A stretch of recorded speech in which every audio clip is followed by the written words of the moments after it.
All right, I'm hitting record. It's record time. Man, Let's fuck yo, fucking chicken strips. let's get started. Let's get going. Yeah, if we must. So let's do the introductions. Then starting from the top. I had a long Bottom to top. I had a long week. And just for the record, if my phone just suddenly goes off, it's because I'm on call this week, so it could be for anything, and we may get cut off early. I don't know. I'm hoping not, but yesterday I wasn't home for maybe more than like 10 whole minutes before I got a call being like, there's a bird up in this person's chimney and it's squawking. They don't know if it's hurt. Can you do something about it? I'm like, I'm not crawling up a chimney. I'm not doing that. I'm not. No, you better go. You better get your Santa Claus suit on and get your ass. I don't know what I could do about that. I mean, I drove out there, but like there was nothing I could do. I was just like, yeah. By the time I got there was no noise or anything. I'm like, oh, wouldn't you know it? They flew back out. That's kind of what birds do, but whatever. So I don't know, but I'll it's kind of what they do. Just kind of. Is a chicken a bird? A chicken is a bird. It's a dinosaur. It is a bird. It's a gift. They can't fly, so they're not birds. The semi-flightless bird. Semi. Yeah, penguins are considered birds, but they can kind of glide. So therefore, a chicken is a penguin. I think you guys are making shit up. Behold, behold the man. Anyways, I've never seen a dingo, a kangaroo, a dodo bird, I mean, nor a hamster that you run your internet. Biologic kangaroos are birds. I think those ones you call wallabies. didn't y'all have like some like Tasmanian fucking dingo or some shit? Like it was a weird fucking Tasmanian dog? That's called the chupacabras. Yeah, That's called the chupacabra. Tasmanian devil. It was like this. Oh no, sorry, not that. Yeah, I know what you mean. Tasmanian lion or whatever the fuck. Yeah, but it's the size of like a fucking, like, I don't know, like medium-sized dog. It's not like some big. I think it's smaller than a dingo. Did we say chupacabra? Cheaper? Chupacabra? That's Cheaper? like Yowie. The Australian cabra. Aussie cabra. All right. No, Australia has real shit. They have fucking goddamn big ass spiders that like want to fucking Alien versus Predator face fuck you. I like how you threw out a specific movie for that. There was one particular face hugger in that movie that he thought of when he was saying that. Like, why'd they have to make it like that? It's so weird. Because the art was done by H.R. Geiger. Produced. It's like a certain somebody that we know got in charge of that whole fucking department and was like, yeah, it should have a thing, then watch it go in. It's like, whoa, sir. Dennis Reynolds got in charge of that.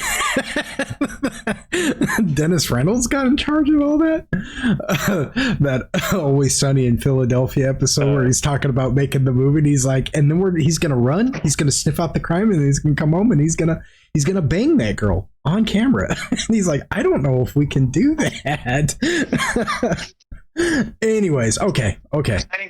Let's do the introductions. Let's do the introductions. Oh, before we do the introduction, before I forget, we won't be here next weekend. Oh, you won't? Well, that's interesting. We're going out of town. So will I be. I will be going camping with the family. So that works itself out. Okay, so. Oh, yeah. I guess plan your vacations. I guess we better. staycation. We're gonna have like a whole bunch. We're gonna have an announcement segment before every episode from here on out. I think. Yeah. What's on the agenda for today, folks? I mean, I'm still a little bitch. That's not gonna change. Like, he said announcements. I know That's like a fucking foregone I know I just drowned myself out on the freaking audio with that one because that was too much. He's like, oh, I'm still a little bit. I second that, I guess. I don't know. Wow. Well, he's bringing the agenda to the table. Somebody's got to second it. Wow. Hey, that's how you know I'm a good friend right there, because I'll second that motion.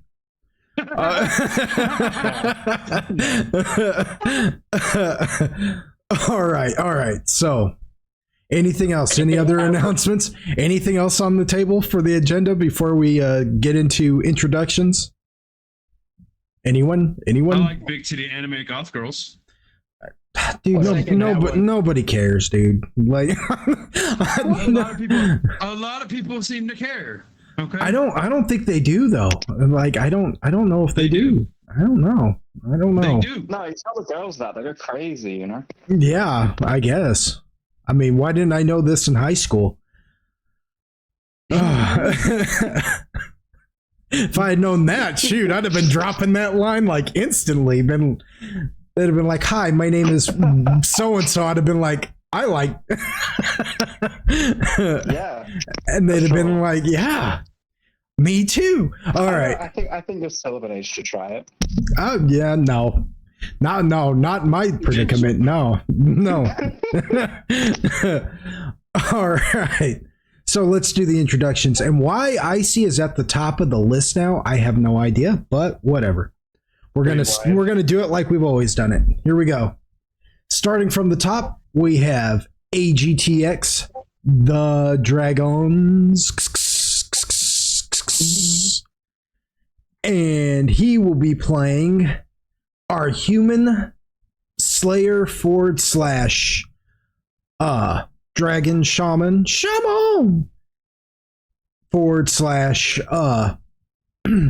totem of Fenrir, the red dead dragon god Fenrir. I got it that time. And for those of you out there who don't know what a slayer is, that's a homebrew class that we're using. It's a little OP. We didn't think about it at the time, but it's been all right. You know what? It's not really that OP. It's really not. I mean, we have neutered the living shit out of it more than once. Yeah, and there's things he could do that would be pretty OP that he doesn't try to abuse the crap out of. But I mean, you know, what are you gonna do? With that said, though, this out there, the intro gets cringier every time. Which one?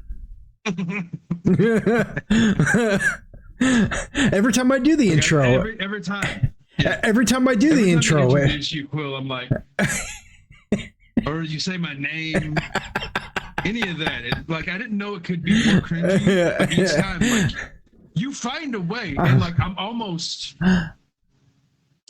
proud of your ability to do that, but I also want to throw you off a bridge. Oh, I'm proud of it. I'm proud of it.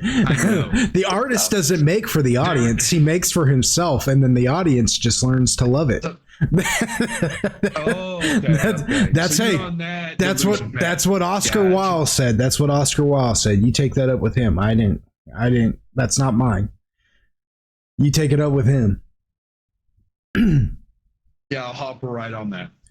So what can we say about you, Quill? What can we say about you, Quill? He is a honed fighter.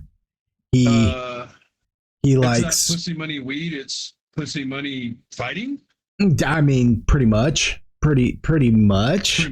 I mean, there's probably a more tactful way of putting that, but I mean, it wouldn't be you, Quill, if you. There you go. Tact. You, what Quill. Tact you speak of? What is this tact? we had a person that we call Tack. That's about as close as you're gonna fucking get. We did used to have a person named Tack, but that's a long story, and we don't have time for all that. So that's you, Quill, everybody. That's you, Quill, everybody. Our human wrecking machine.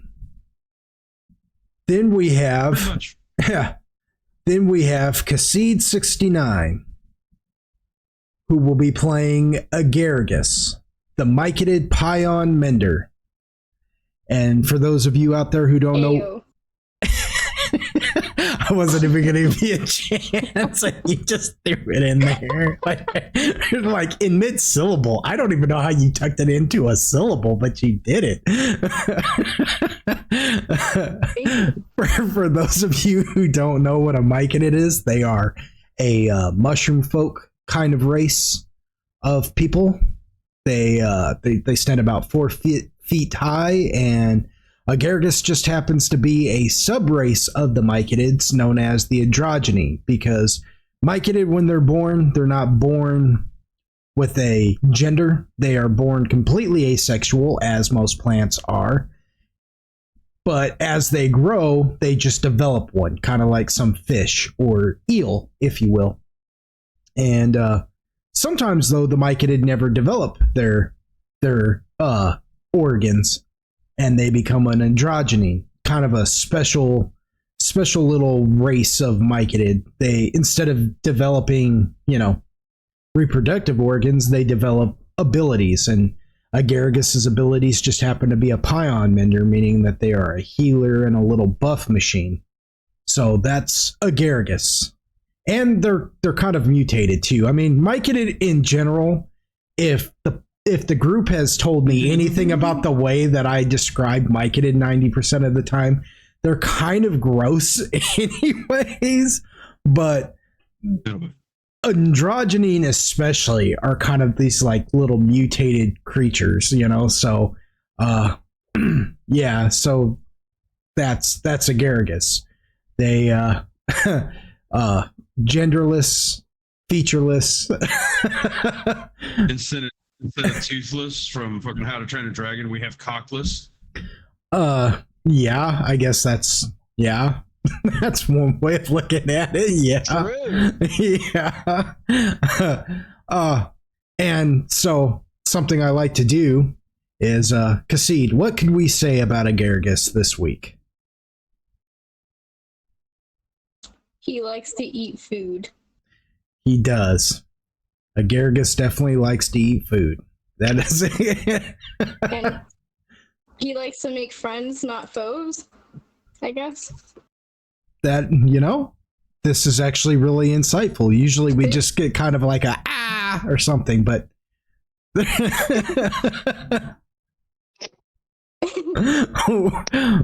one more thing about Agarigus. What else about Agarigus? I'm spent. Okay.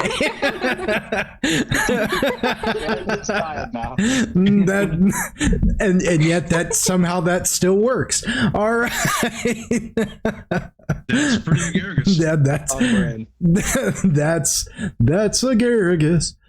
All right. Then we have Icy Hot 2305 underscore 2305, I should say. And he will be playing the half-drow, half-human Zoltan Heisenberg, the Deep Druid. And something I've never explained about half-drow is half-drow kind of work in opposite of regular drow, while regular drow end up getting really like white hair or lighter colors of hair with dark like charcoal gray skin or almost black skin, or even kind of like a light Ebony blue purplish skin. Ebony, ivory. Anyways, the thing about half drow is they actually become almost albino in the skin, and they tend to have really dark black hair, and that's how you can tell that they're half, in their society, because they usually become like real albino and dark haired. And deep druids. What can we say about deep druids? Well, they're not your mama's druid. They don't get their power from blue skies and rainbows and sunny beams from heaven. No, they get their abilities from the deep places. Caves, subterranean areas, mountains, the cockles. Yeah. Their powers come from the cockles. Deep druids are kind of the antithesis of your typical druid.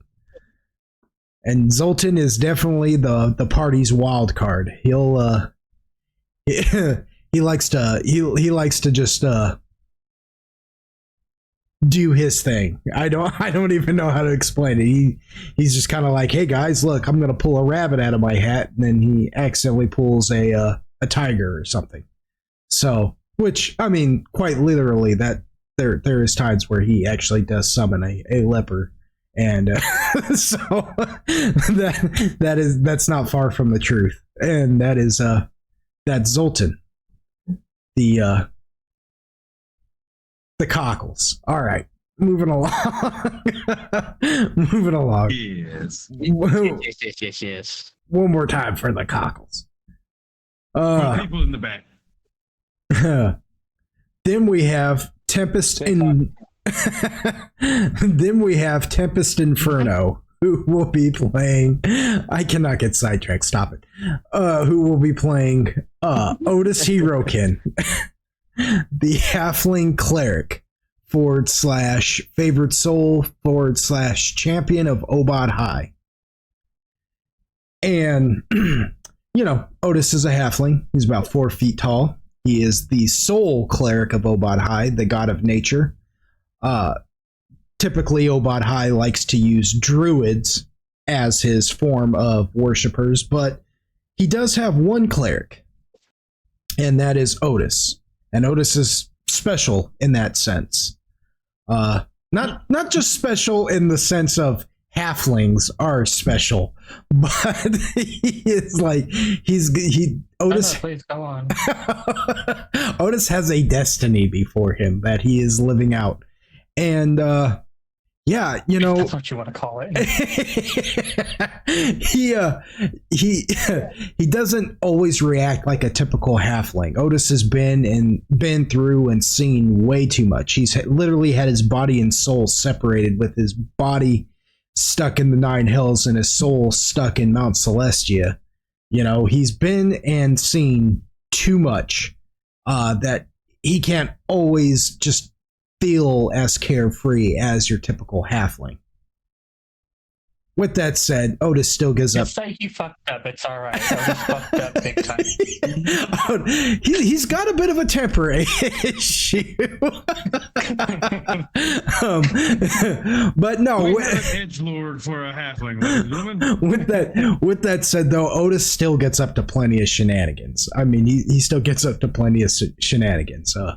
He's still got a lot of heart. So, and that is Otis Hirokin, as played by Tempest Inferno. He effed up. Just say it. He effed up. Then we have Mindoc playing Mindoc, our high elf wizard. And there's really not a lot. The most likable character. And the most likable character. There's not a lot we can say about Mindoc other than, much like Otis, Mindoc and Otis were two characters that started when we first started this campaign, but for reasons their players had to drop out and now have come back. The difference is Mindoc didn't necessarily leave on the best of terms. He left on the hostesses. Let me tell you about my best friend. Anyway, so Mindoc didn't leave on the best of terms, and so his return has got the party kind of on edge, and that's just a story that's going to play out as we go. There's not much else I can say without giving too much away at this point. Not to just you, the audience, but to the players as well. So, needless to say, you have Mindoc. He's a high elf. He's a wizard, and the party's on edge since he's returned. I think you Quill. I think you Quill threatens to kill him at least once a session. Give or take.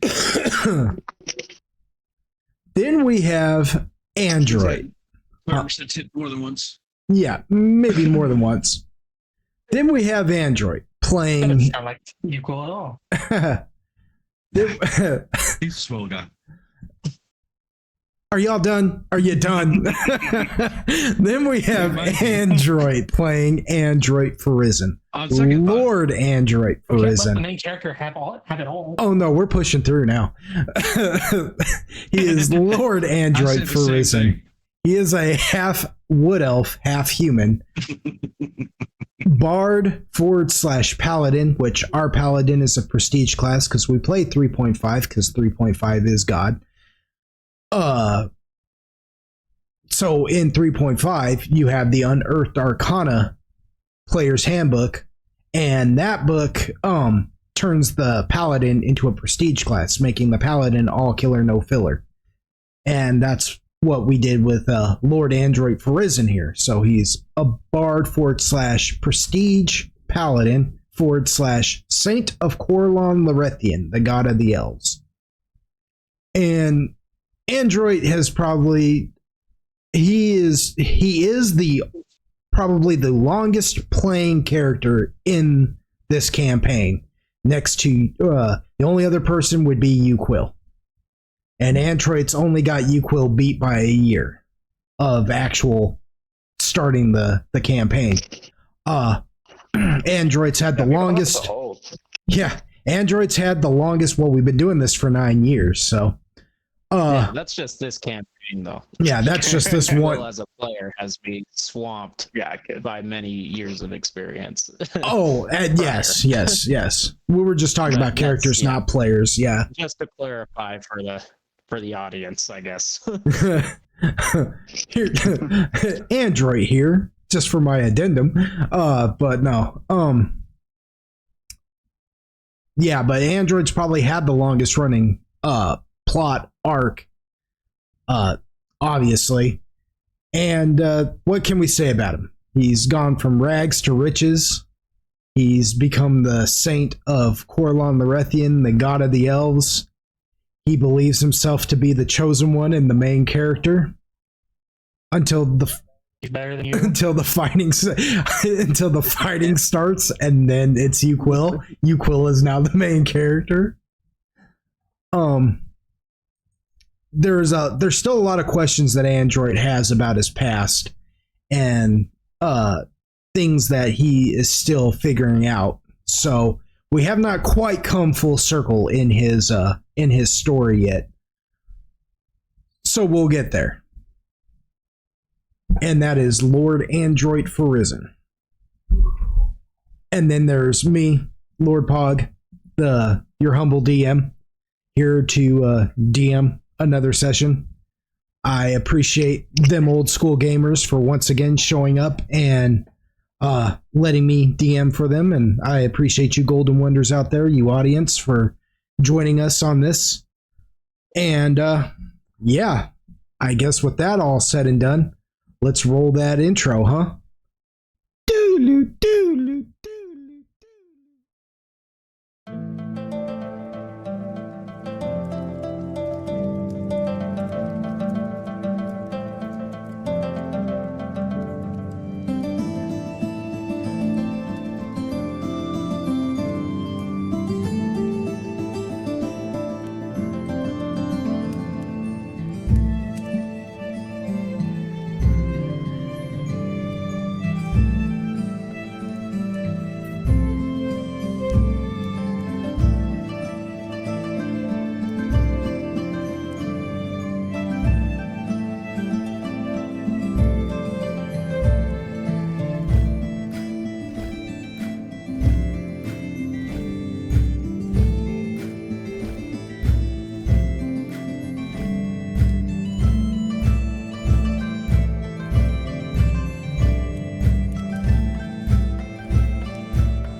Metal. My freaking push to talk button got stuck. I'm sorry. That one was a failure on my part. Cancel intro. We need a redo. Try it again. Do the intro again. Yeah. All right, in 5, Do 4, it again. 3. Doodaloo, No, okay. So, let's. So, just as a quick recap, last session, you guys got everything squared away with Lord Varan. You got the Lost Myconid to the watering source. Spoke with Cassifane for a little bit. Spoke with Lord Varan, and then proceeded out to venture forth to finally go and retrieve Zoltan's time frame, which is the little hourglass mechanism that is embedded in his chest that got robbed from him by Agaragis, and then got eaten by a Neo. And then got well, you did rob him. Well, it was a beautiful steal though. Like it was perfect. Like you couldn't have planned that better yourself, you know? Oh, fucking James. It was, dude, it was a slam dunk. Garrus walked up to Zoltan and said, what size shoe you got on? And Zoltan, Man, them look bad. yeah, Zoltan. You told him to pick it where the foot locker is. Yeah, Zoltan should have just told Garrus not your size, but instead, Zoltan. But no, okay, so but then the time frame got eaten by this Neolithid, and a lot of this you can find in previous sessions for you Golden Wonders out there. But it got eaten by a Neolithid, and a Neolithid is basically a mind flare or an Illithid. But I want you to think of, like, take an Illithid and then make it extremely scary. And that is what a Neolithid is. It's basically when one of the Illithid tadpoles infests a particular kind of worm, and it turns into a eldritch horror.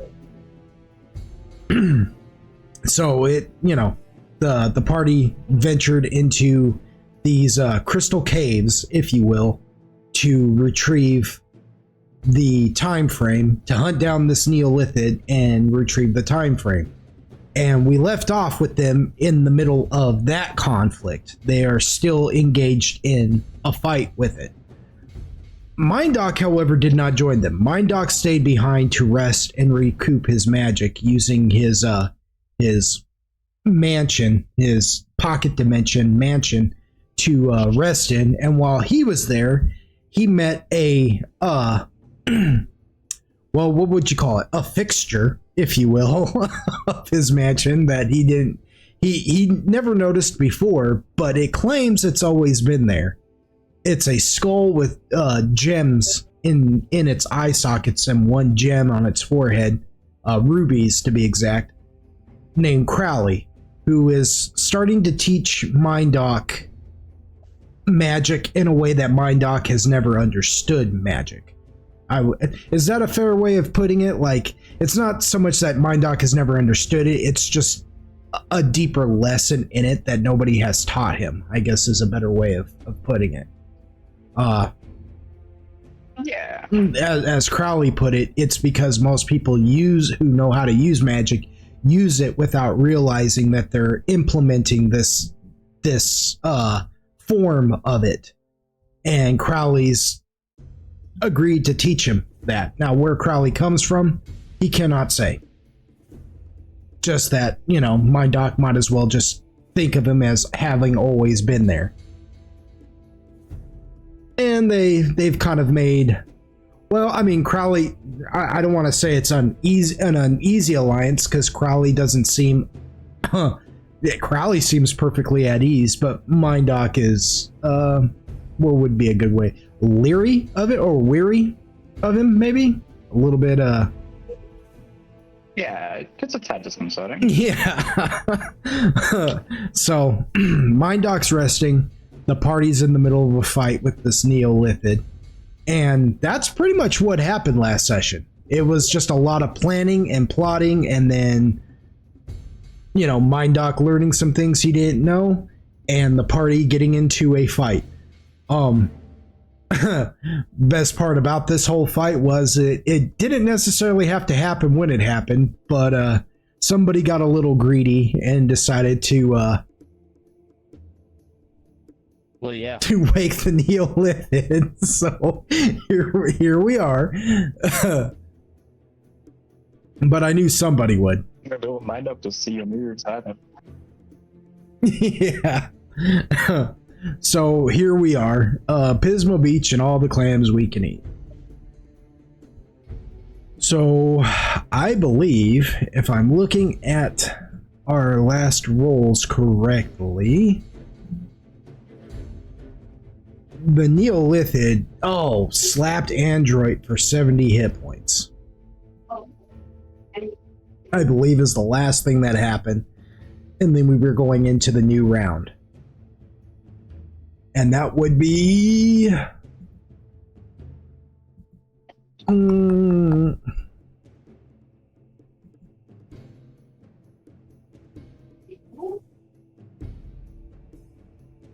that's going to be round 3. We're going into round 3, y'all. Okay, so I'm going to roll something for this Neolithid real quick.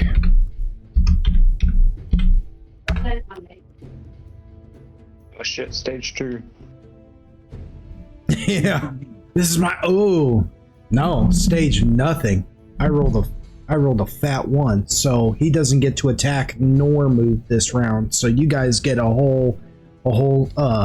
just get a whole shot on him. Motherfucker. Now the Neolithid is deafened.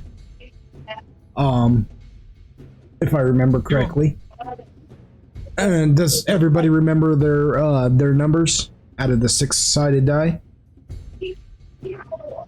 I had 6. I had 5. I had 2. I believe I didn't have a number. I think 1 and 4 were the only 2 that were open. I don't think I had a number. Okay, so you're 4, Otis, you're 1. Okay? Oh, okay. Okay. Sure. It's important. Or was it Mindoc or Crow who didn't have a number? Necro? I don't know. Okay. They were like... 3, wait, probably 3. It matters little in that case. It might not, though. That's true, but I don't want to think about that. Yeah, Crow is kind of in danger. I'm in danger. All right, so everybody, we're in the move phase. Everybody take your moves. Who's doing what? Who's going where? Who's doing what? I'm still being where I'm at. That's right. You're the muck elemental. Right? Hello? Can you hear me? Yes, he is. Oh, okay. Yes. What do you have, like a brain fart or?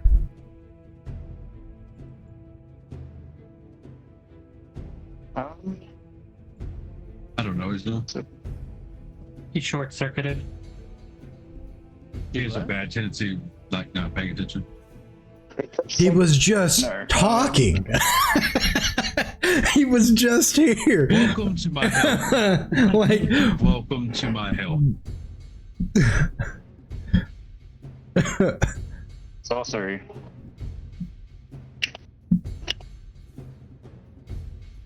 all right, so who's moving where? So Zoltan's staying face to face with it. Uquil, you had rounded off. I am still the muck elemental. If I remember correctly, Uquil had rounded off to the right of it, and you were probably about Yeah, like clicked, right? 20 feet, no, 30 feet from it. Same thing with Otis. He's about 30 feet from it, but he had rounded off to the left. Android is behind, kind of catty-cornered a little bit behind Zoltan, but probably about 40 feet away. And Crow is on top of Agaragus's head, Mushroom Cap, and Agaragos is currently using Uquill as a mount. So there's where everybody is.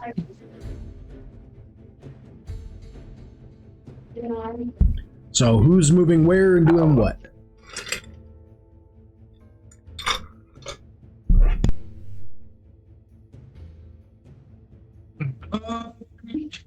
I really don't. Yeah, I don't think you. Well, it's like where I'm at, I can still basically reach you. Yeah, I think I'm good.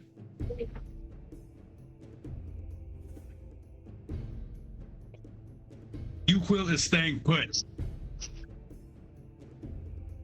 Nuh-uh. Uh-huh. I guess that means 3 of us are staying put. Well,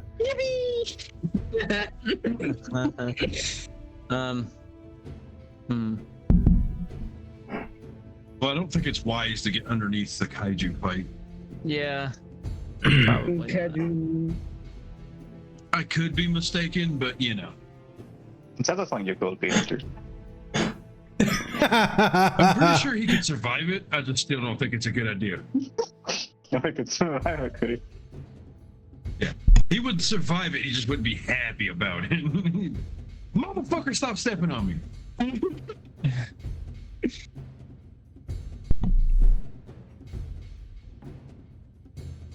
All right, so that's 3 of you.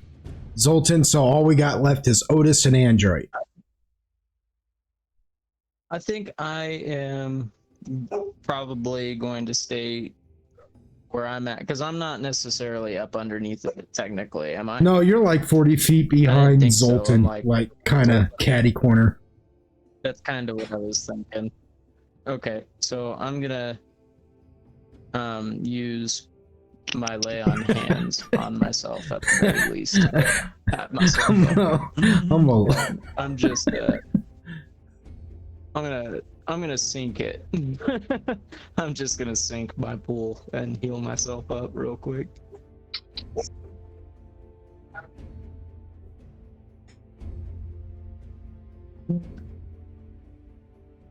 Dog barking. No, you're okay. That's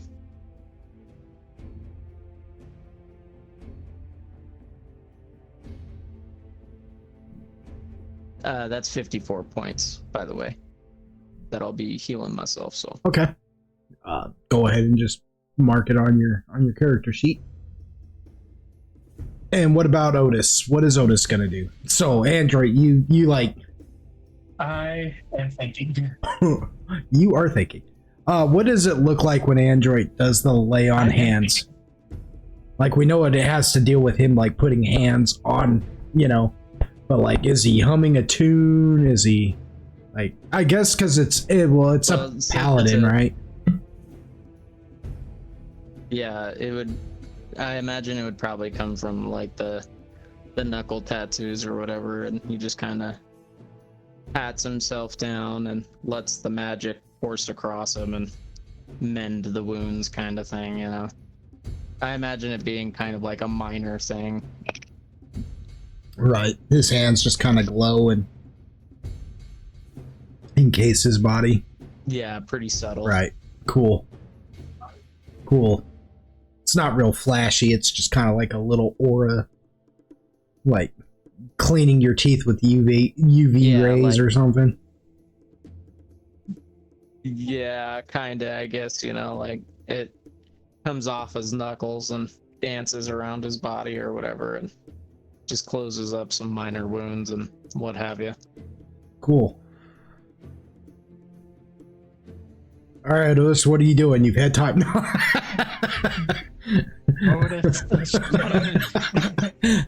Otis is gonna cast Deific Vengeance. Yeah. Is that an attack? Okay, yeah. You'll have to wait till the attack round.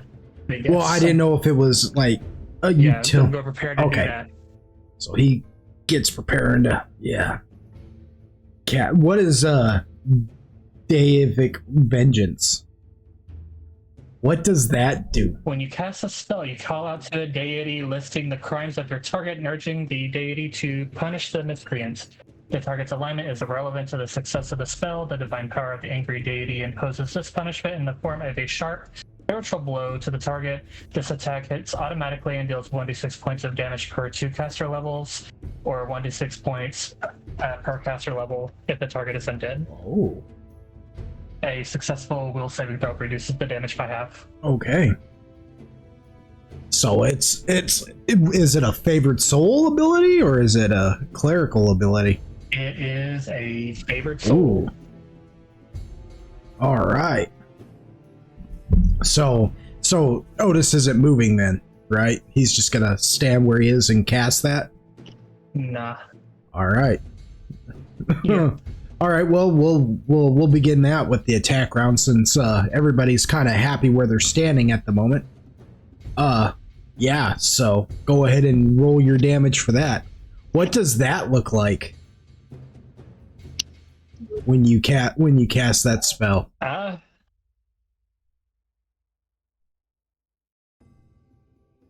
Say that Otis grabs the symbol of Obad High and points to the worm and pleads for Obad High to strike it down as it is an abomination to nature itself and should not exist. All right. And I imagine Obad High would take one look at this thing and say to himself, oh, you should not exist. Yeah, like, I hate Elithid. And yeah, so Otis, you could see through. And he just up here punches him in the face. Yeah, like you could see it too. Like you see the hand of Obad High just like come out of nowhere and just strike the thing right across its face. Just boom, like a solid punch. Just Okay. gives him the old right hook.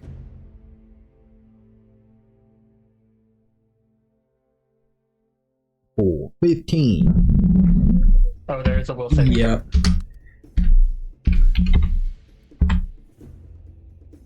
What is it, Will?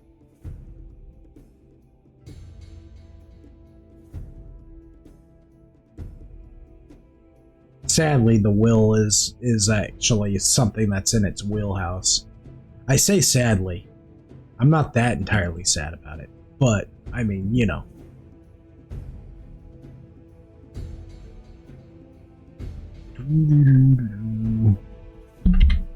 What is the DC for it? Needs to pass an 18. An 18? All right. Well, he rolled a 27. So for It is a low level spell, so that's all right. I mean, you're doing something. So for half the damage there.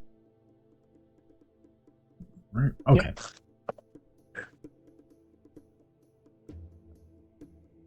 Yeah, maybe just take a shot of curry like that.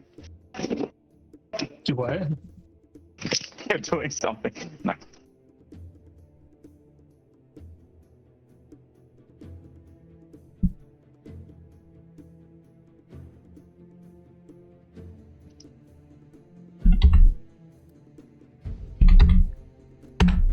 Guys are whittling it down.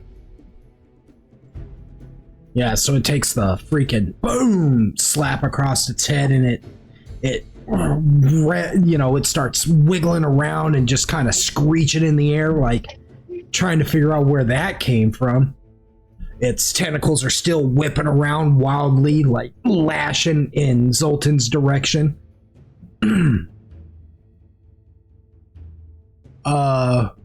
Who goes next?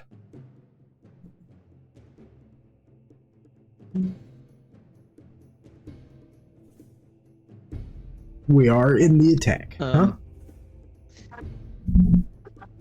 So I guess this probably would have been a better question for the move phase, but is there one, because I didn't think about this, but did it slap me further away from it, or did it just slap the shit out of me but leave me near it gave you psychic damage, so you know, like am I still yeah, it didn't move you. so Yeah, I'm still close enough to like hit it, yeah, it's like 10 pace, yeah, it or is it closer to Zoltan than it is to me? Because I know you said that I'm about 40 foot behind Zoltan. yeah, Yeah, so it's closer to Zoltan than it is to you. Zoltan's kind of shielding you from any direct attacks from it with his body as it stands right now. But you could do like ranged attacks or something on it. Like I said, Zoltan's big enough that you can like look and see the thing from between Zoltan's, like underneath Zoltan, like between his legs or whatnot. The chance you take there is that if you miss, then you have to roll to see if you accidentally hit Zoltan. Okay, right.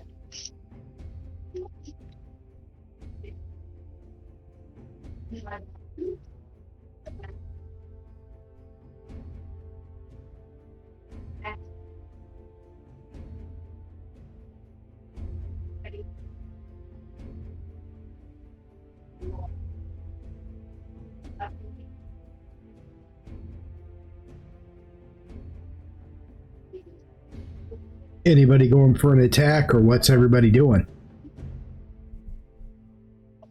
Oh, I didn't know if Android was done. Oh, I was like, Yeah, he got quiet, so I was like, yeah. yeah. I'm like,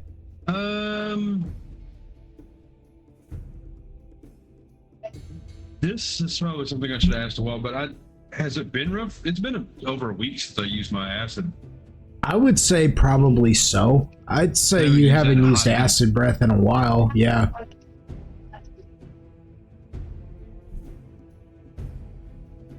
I can't think of the last time you used it, if I'm being honest. I used it.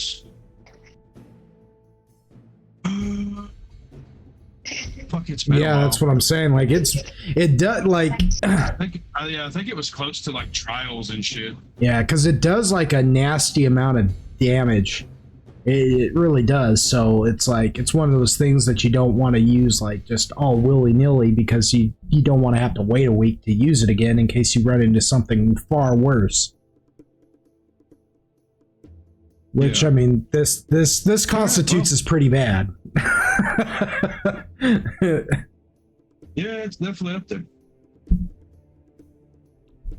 And what all buffs did we have? It was the only thing I was getting from Android, which I'm pretty sure got canceled. No, right? it gets canceled after 5 We should rounds. still Yeah, have that. we're in the 3rd round, so you got at least 2 more rounds left okay. of it.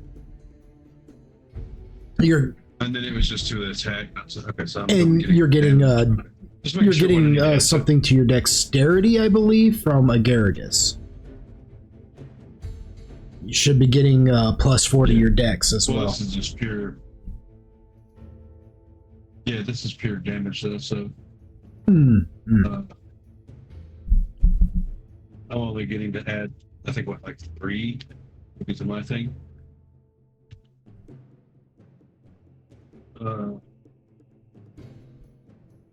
See my power aura still.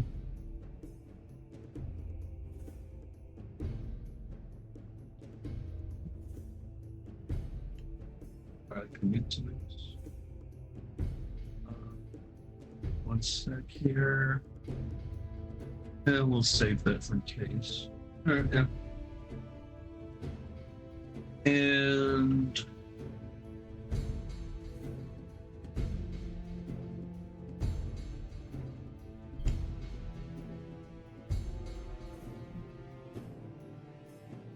So what are you doing then? You using acid breath on him? Good grief. Yeah. So what does the acid breath look like when Uquil spits it? Is it like a gleek? Does he gleek it? no, it's like I imagine his fire is like kind of like I don't want to say like one's more involuntary than the other, but like his fire, you know what I mean? It's kind of like your traditional you can see it like building up, you know what I mean? It looks as you would kind of imagine a fire breath, right? Mhm. But I imagine like the acid breath, since it's something that was imparted to him, it's probably like I don't want to say like involuntary, but it more or less looks like he's fucking getting ready to yak. Oh, he's like. Did you say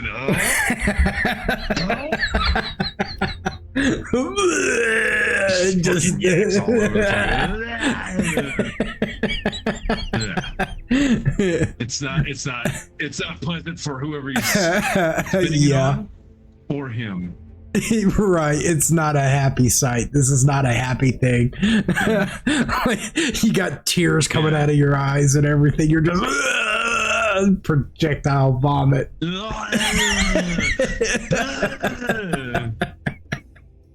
Sweet. Fucking spitting on the ground. So you hack acid all over this thing, and it just begins to wail as damage actually starts to form on its body a little bit, and the acid starts to eat away at its skin, exposing a meatier underside. Think of the idea that you just ate away a bit of a shell on him. Like your fingernail, for instance. You've actually gotten to the bed underneath the nail in of itself, as you can see it, and it glistens and shines a little bit with like wetness. You know, that wetness that I don't know what that watery substance is that sits underneath people's skin when they scrape it or whatever, but it's that shiny little, you know, sheen, if you will, sitting underneath of it, and it looks like just raw flesh, and it wails and whips around, and it's looking frantically for where that came from. And even though it doesn't have any eyes, you're pretty sure the way it turns its head and looks in your direction, it now sees you. Hey there, guy. Buddy old pal. It just How's it hanging? it just in response, it's shrieks as spittle comes from its mouth and its tentacles flap around all wildly.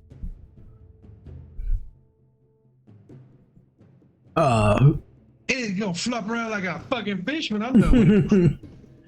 Whose turn is it now? Who's going next? Oh, yeah. I guess Android is just going to, because summoning Solar is a free action, Yes. right? Just like a bonus Yes. thing. Yeah, Android's just going to summon Solar because he doesn't have any ranged options right now, because he did not go after the bad day ammo, not wanting to be stuck in the mouth of madness for 30. You do still have your air guitar. Yeah, which works at a range of 10 feet. Oh yeah, it's not. Yeah, And I don't have. yeah, it's kind of So- yeah, yeah. I looked at that. Oh, bummer. So It's like, why would he only make it 10 feet? it's okay. Why would he only make... Well, no, it makes Yeah. sense. No, it makes perfect sense. I thought about that and was like, dang. And I don't have point blank shots. Yeah, I'm just gonna summon Solar. fair enough. Yeah, so you fist bump your hand in the air and the tattoos on your fingers glow. We haven't described this in a long time, have we? Like the way Android like summons Solar, because he just, you know, 30 seconds to midnight, just freaking boom, fist bumps his hands in the air and the tattoos on his knuckles glow, and a beam of light just shines in the cave as Solar, your celestial eagle, summons, you know, just wow.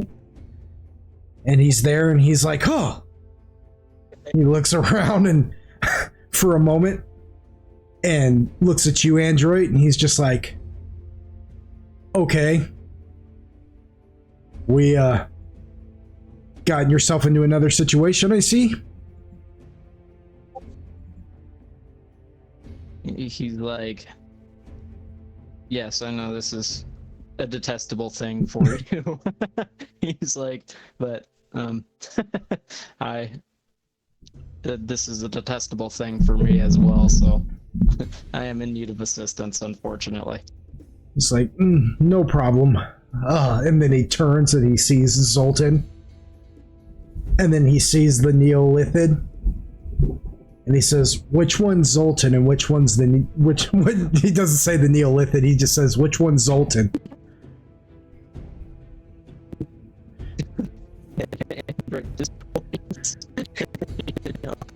Like that one.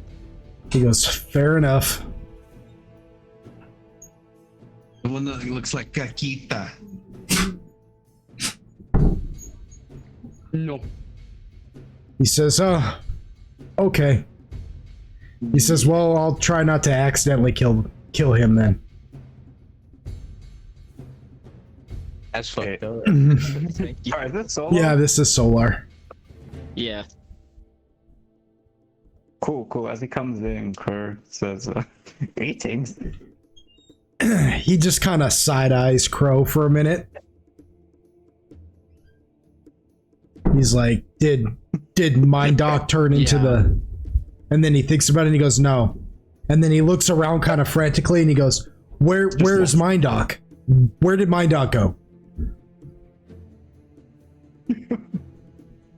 He's like, he needed to take a nap. So he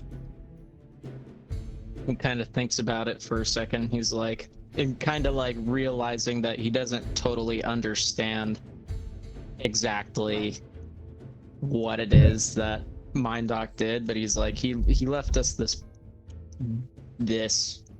crow that speaks.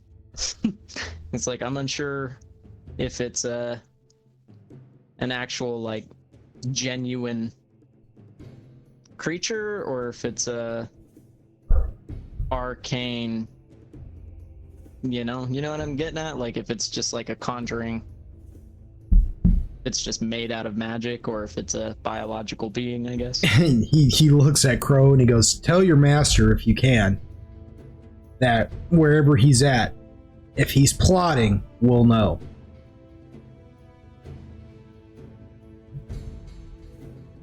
It is kind of a chirping sound that you might be able to equate to a laugh. It's just that. It's Nice. just.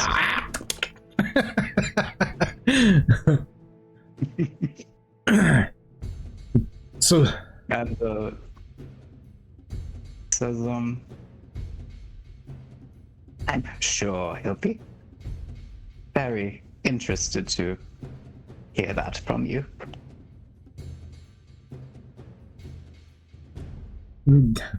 Solar just kind of mumbles under his breath. He goes, I don't trust any of this. And he just kind of turns and he's like, so what will you have for me, Android? What are we doing? He says, well, this thing is kind of hit me pretty hard in my brain, and I don't really know quite what to make of that, so just keep an eye on all of us and be on alert, get some attacks in when you can, and be on the lookout to heal us up, because it seems as though the damage that it does isn't apparent on the body, doesn't more in your mind, seemingly. With mind bullets. Precisely. Oh. I see. And Solar just kind of turns and he looks and kind of gauges and looks between Zoltan's legs, and you can see him like calculating something in his head, like and you hear him just kind of mumble something under his breath for a minute. Android, you hear him say, he looks up at Zoltan and he goes, it's an acceptable risk. And he just avidly on his own decides to solar strike the Neolithid by zipping between Zoltan's legs and hitting the thing's underbelly. You know what I mean? And just Oh, he says it's an acceptable risk. Like he looks at it like I could hit Zoltan, but I you know what? No, I think we'll get it. And he just boom zips through and slaps the Neolithid. Go ahead and just roll the damage for Solar Strike. Because it is an automatic hit anyways. So, but Zoltan, while you're sitting there going toe to toe with this thing, all of a sudden you just see this beam of light go streaking out from between your legs and just dart right through this Neolithid.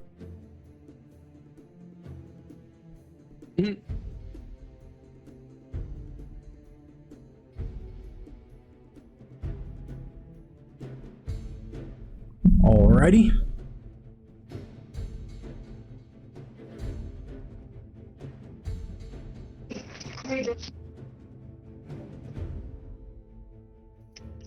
Do-do-do.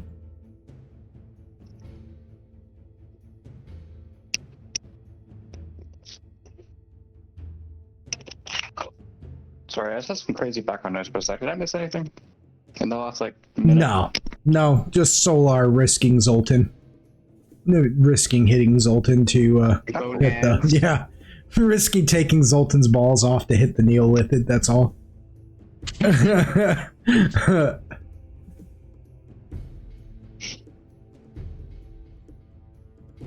Good old Solo. Yeah, so now Zolar, like, he kind of does his little backflip barrel roll and kind of places himself, like, in a flanking position of the Neolithid, and the Neolithid just takes the freaking brunt of that attack and screeches some more. And more and more of its shell seems to be, like, cracking and starting to come off of it.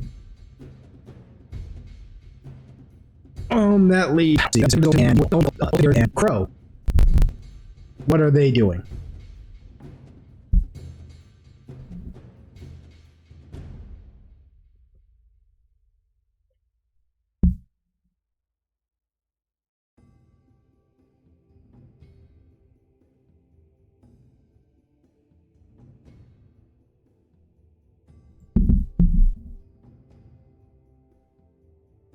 Yeah.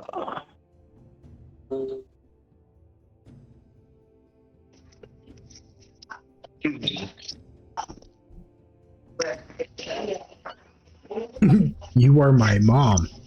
What? What? Anyway. still lost. Well, you're going toe to Does toe. that hit? Are you just trying to slap it? Yeah, I'm doing my 2 salams. 49 does hit. Yes. Yippee!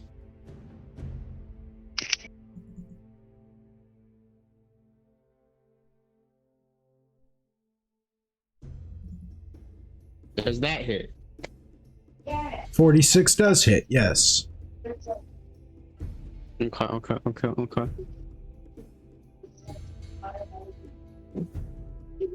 You still have one more attack.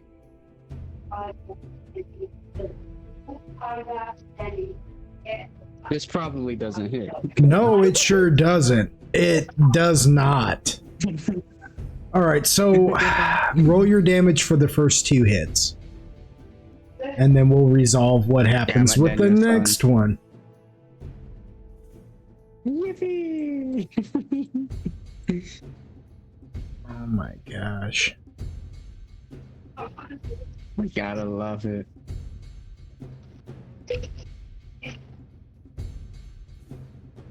And then it's +3 from Yuko, right? Yeah. +3 to yes.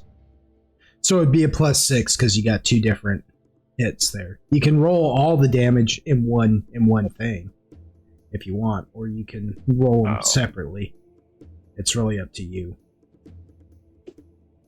I kind of started rolling them separately. That's fine.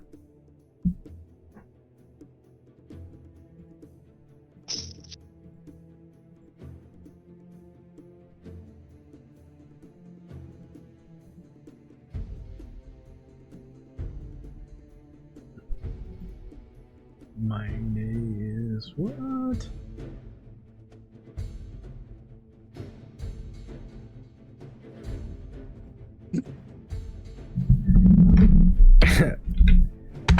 Gargus, I really what? I really don't understand the. Huh? Okay. Okay, another one that I don't understand the conversation you guys are having right now. Anyway.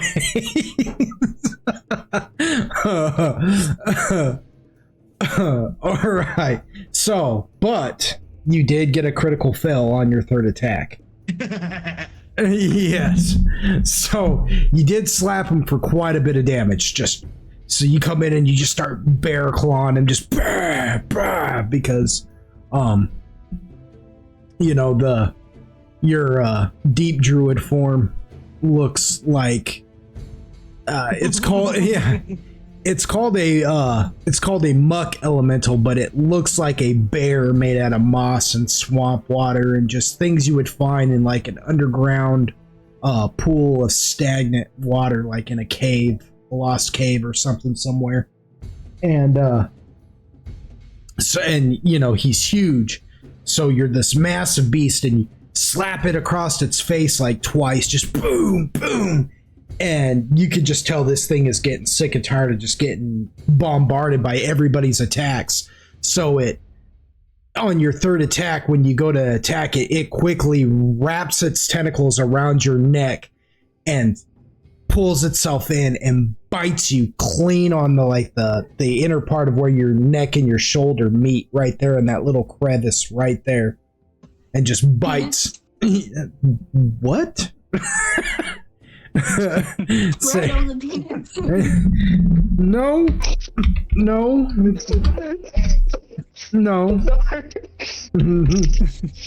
Oh, okay. right on the peen? No, not on the peen. Oh, my bad. Carry on. For 35 points of damage, and he now has you grappled and is constricting. What a bitch. Yeah. Doing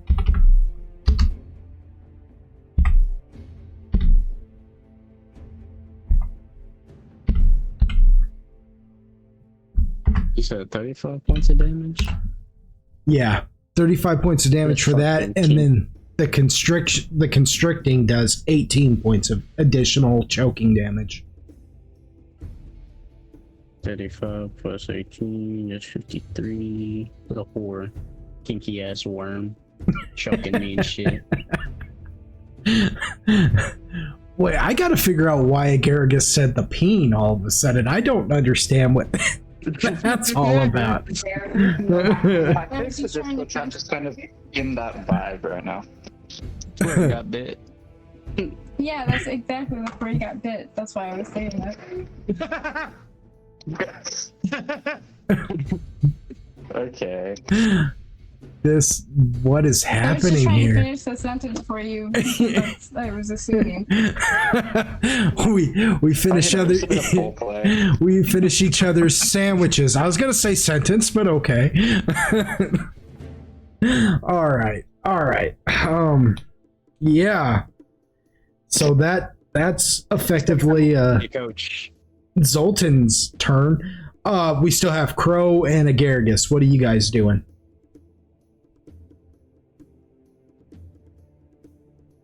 Can I use my shield and also attack? The shield is kind of like a move, is used during the move phase because it's a defensive Okay. type thing. Yeah. Okay. Can I use my spore burst? You sure can. All right, bet. All right. Bet. Roll a range touch. attack.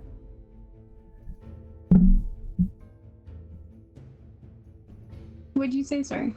Roll a ranged touch attack.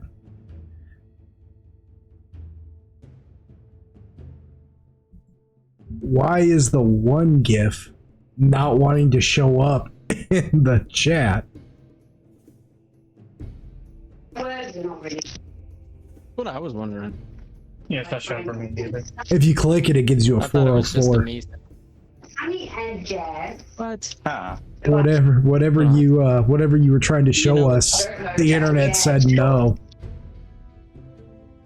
You know the one of the kid where he's like standing there and he's holding the freaking cup and he's giving the side eye, and I don't know why I'm hesitant to say that he. Oh yeah. Oh yeah, yeah, the little, He's just a little black kid, yeah. you know. I know which one you're talking about, where he's like looking sideways and he's just, yeah, I mean, yeah. yeah, that's all it was. Yeah, You know, it was just to choke me harder. Yeah, for the choke me harder. Because that's the most questionable thing to post. Nah, that's correct for Zoltan.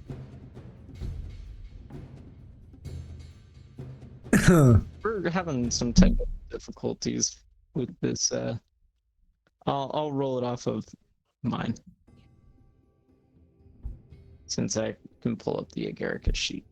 Oh, you guys are having issues with the Roll20?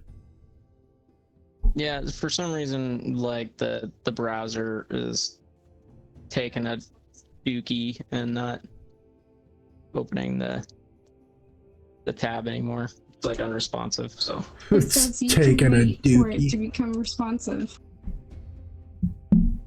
Tell it you can wait for it to become responsive. Yeah, all sassy. Yeah, just get all sassy with it. It's like, don't tell me. Well, that's a hit. That's the craziest thing about like ranged touch attacks, is that it does not take much to hit anything with ranged touch. It's a different, like, Yeah, they have a different AC. Yeah. You have a touch. You literally have a touch AC. Yeah. So anything that says range touch or a touch attack, if it says it's a touch attack, you're completely rolling off of a different AC, and it is infinitely easier. Something could have like 100 AC, for instance, and its touch may be like 20. You know what I'm saying? yeah, wow. Because this thing's AC isn't anything to gawk at, isn't anything to scoff at, but his touch is just absolute trash. Like Agaricus is sneezing in its mouth this whole fight. Has just been sneezing in like, its it gets, grill. like a mouthful of uncrushed black corn pepper. Yeah, Bro. black corn pepper. Bro. That would fucking Agaricus, tilt me so hard. because it's black corn pepper, no less. That's the roughest of all peppers. Uncrushed. Here, Agaricus, yummy. Just in the background, yummy. Boy, Agaricus does like food, bro. It's like, I'll take a mouthful of black corn pepper. I don't care. Yeehaw. Oh, Yummy, yummy. so Agaricus, you New flavor. unlock black corn pepper snot spores. Just and Yo. it goes right into the thing's face as it's biting down on Zoltan, and it releases and starts and has to clear it away. Zoltan, you're still grappled though. It's just no longer biting you. Okay, am I still being choked? If so, I'm fine with it. Yeah, you still. I don't think you have a choice. No, you're done being choked and you're being kicked out of the server. Good. No. You are out. That's it. No. That's the last job. That was it. I can't handle any more. No. Yeah, you still are being choked. Yes, it still has you grappled.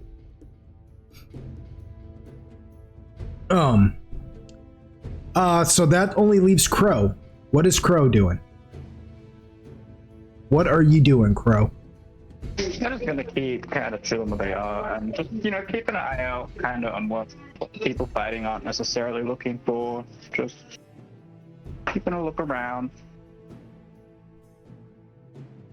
Alrighty. Fair enough. Fair enough. Yeah, I mean, they don't do much else. They could swoop in, try to scratch at it for what was it? I think it's 1d2 damage. Yeah, go tickle it. Yeah. Could tickle its belly. Alright. Yeah. Well, we that means we're going into the next round. This is round 4. And I just rolled for it. It only gets to move this round. But oh boy. I can't choke me harder. Oh boy. Well, no, you're just going to take choking damage until you break free every round anyways. It's getting free hits on you right now. It says I want it to stop. He's hitting you with the jokes on you. Joke's on you. I like it. Everybody, take your move actions.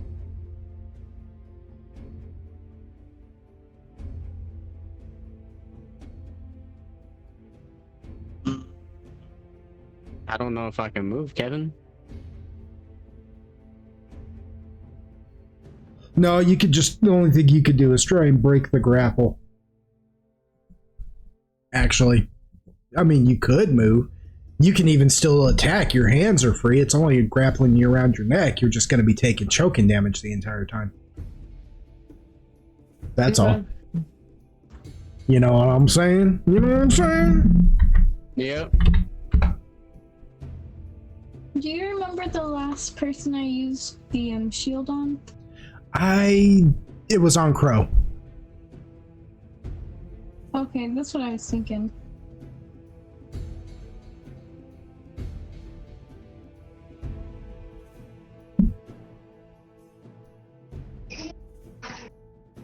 Sorry, I got loud again. Fucking, what was that on Kurt? Oh, they used, Agaragis used, their shield on you last round. Oh, okay. Yeah, just in case you were going to get slapped. It was trying to protect you. That's so kind.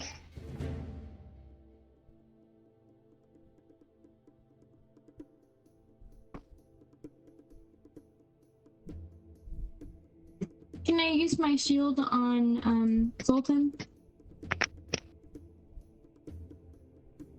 Yeah, you sure can now.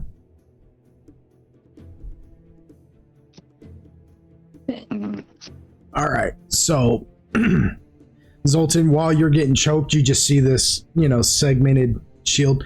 Or how did you say it looked, Agaragis, actually? How did you say it looked? Because I asked you last time and I can't even remember. I don't even remember how I said it looked.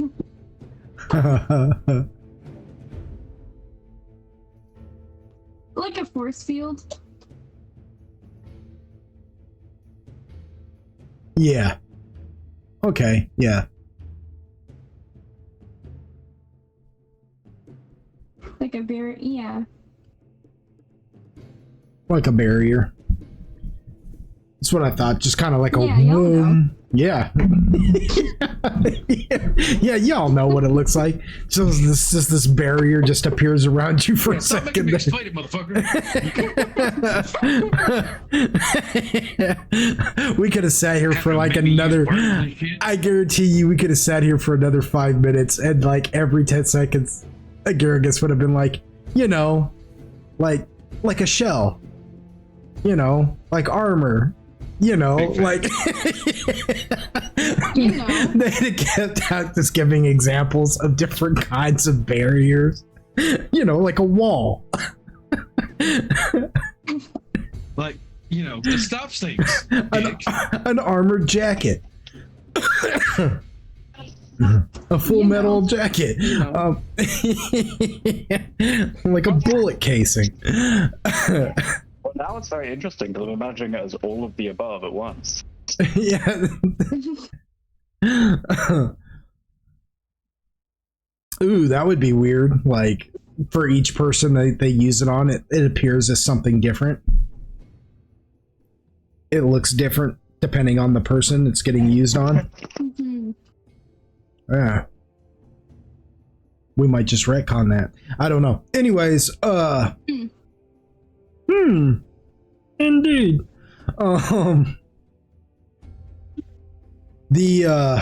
Yeah, so Zoltan, you can't move. The only thing you can do is try and break the grapple. I know, bitch. I'm a stay getting choked.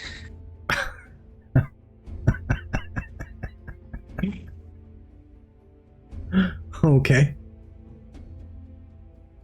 Oh man. Well,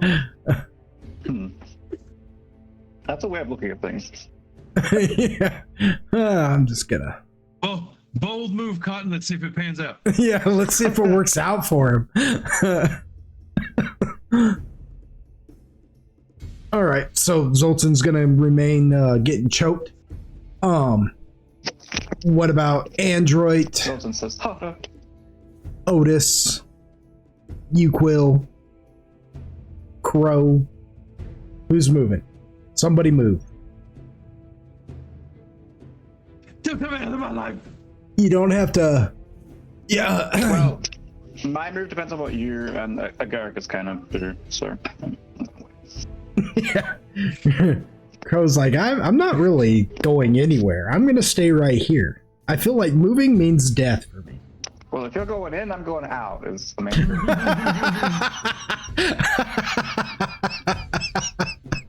Yeah. Fair enough. You saying you want to get in there? I don't want none of that smoke. Yeah.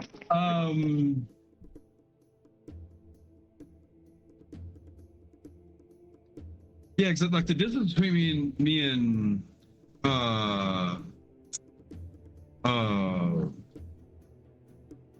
oh fucking choke me harder over there. It's not super far, is it, right?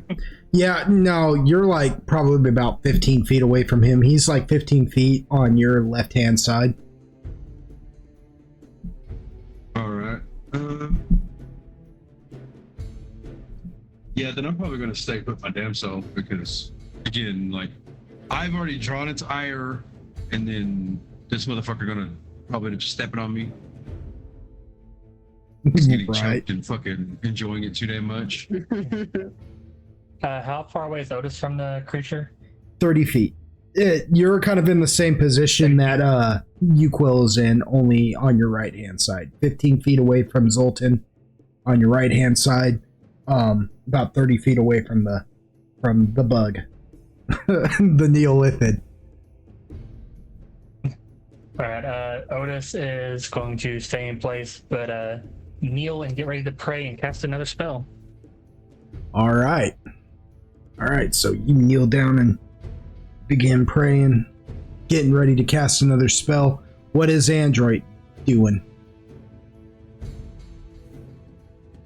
Okay, so if I move the 30 feet to close in behind Zoltan, is that going to put me at range of some of them tentacles, or are they still going to be like No, away? it'll have to go up and over Zoltan, and its tentacles aren't like the dark maws. No. Okay. Yeah. Okay, so they're not like coming all the way around him type deal. No, they're just wrapped around Like- his neck right now. He's not okay. Gotcha. Yeah, it probably can't even really see you per se. It's just aware of you Right. because of The reasons. presence type Yes. Because of reasons. Yeah. I used to watch Gem. Anyways. deal. I'm gonna say that I guess I'm gonna move in that 30 foot to get closer to Zoltan And when I do close in, I'm going to start back up with my Inspire Greatness, since all I have to do is just kind of sing to do that, and I'm going to quick draw my swords. All right. What song are you singing? Oh, you mean like literally? Yes. Literally. Yes. Yeah, I was like, Inspire Greatness. That song called Inspire Greatness. It's on everybody. Yeah. Whenever the spell just makes me think of Isaac doing like opera. Yeah, we'll say that it's opera. It's just Andrew just starts singing freaking Pavarotti. Nice. No. Anyways. Like that scene in the Boondock Saints where Willem Dafoe is kind of walking up and down the alley. Oh yeah. There's Android walking up behind Zoltan, just swaying left and right with his hands, just that. Yeah. Swaying him.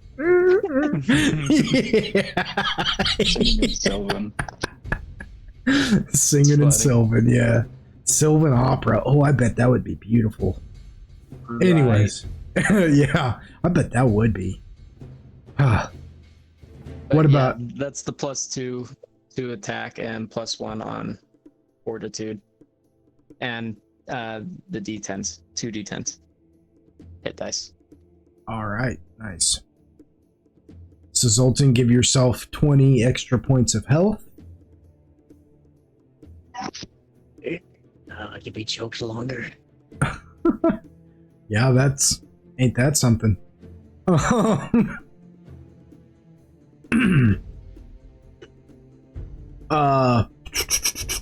guess that just leaves Solar. What do you want Solar to do?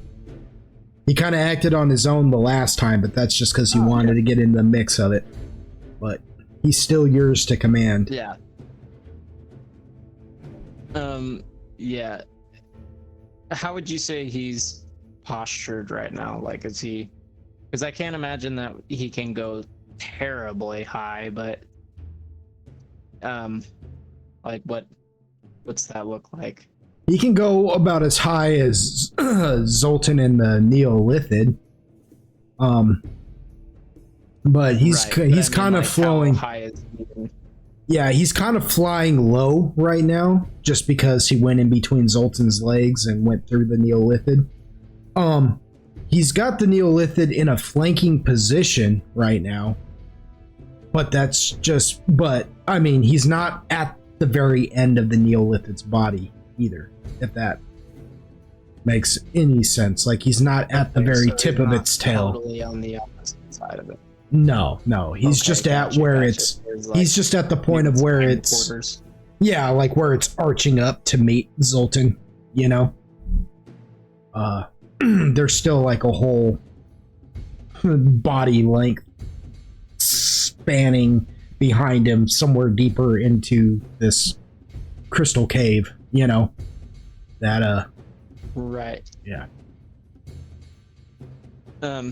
Okay, so can I move him around a little bit to where he and Zoltan are technically like sandwiching it? I forget what the terminology is there, but flank? Is that possible to do? Do you know what I'm talking about? Yeah. Yeah, like properly flank him.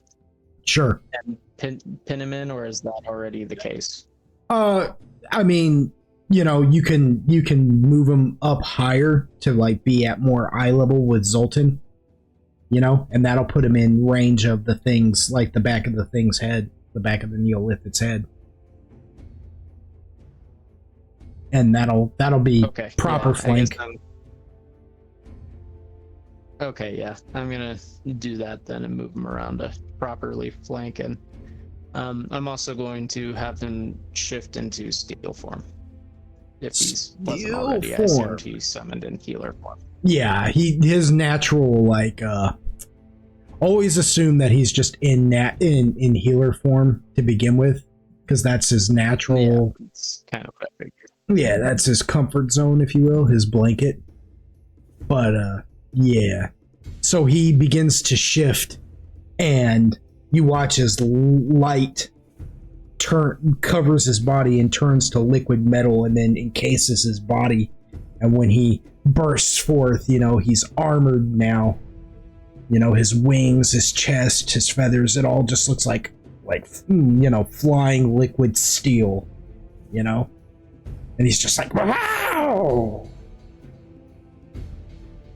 Ready to go, ready to fight. And he can do that as a free action, so what else do you want him to do? At that point, I think I'm gonna have him ready the action to dodge in case this thing gets real squirrely. But if it doesn't during its move action, then he's going to attack. So. Okay. If that makes sense, I guess. Yeah.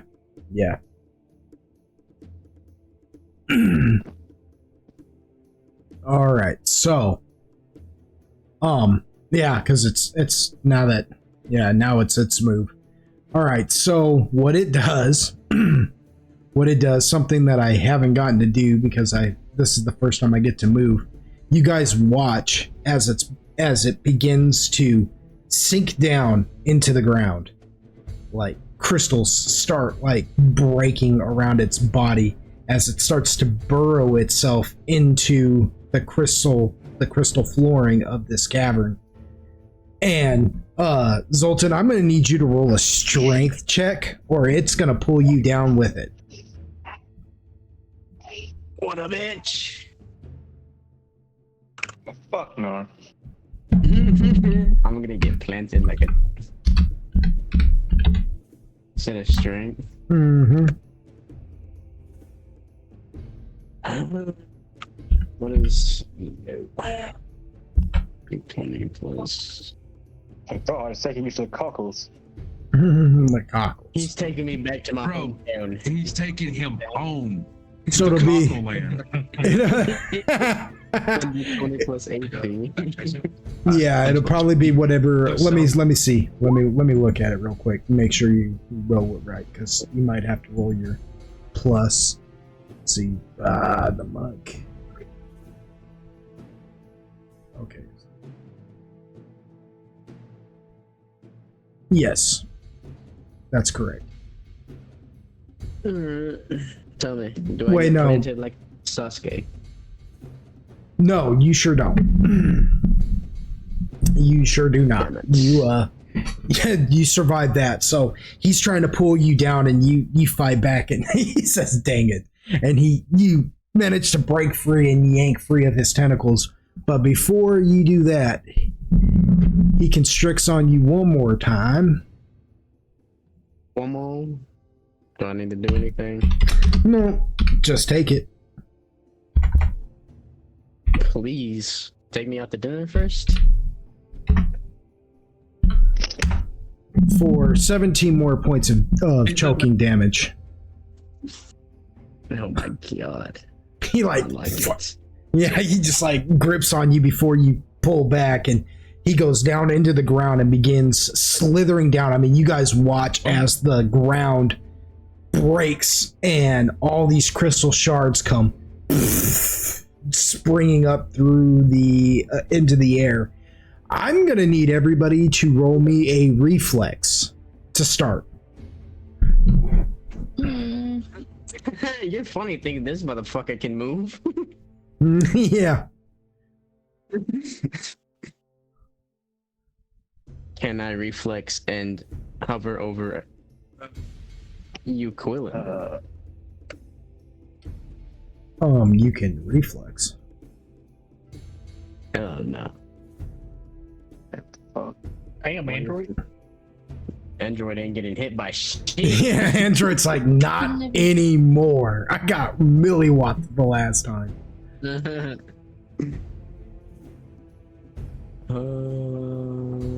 Well, at least this one I can see coming.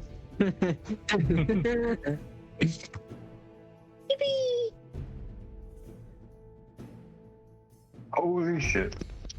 Wow.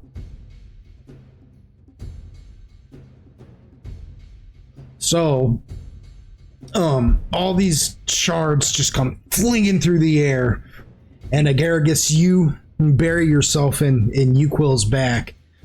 Crow, you fly off of Agaragis' head and begin, flying around. Oddly enough, Zoltan, yeah, you managed to evade the initial explosion and not take any damage. Android, you become like a feather and just dance through the raindrops. But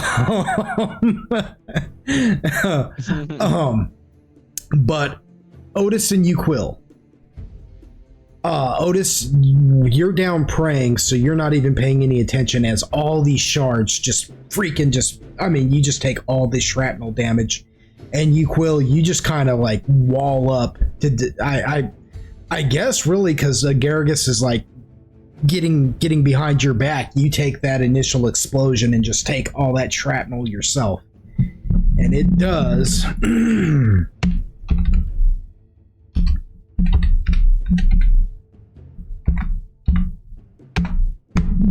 64 points of damage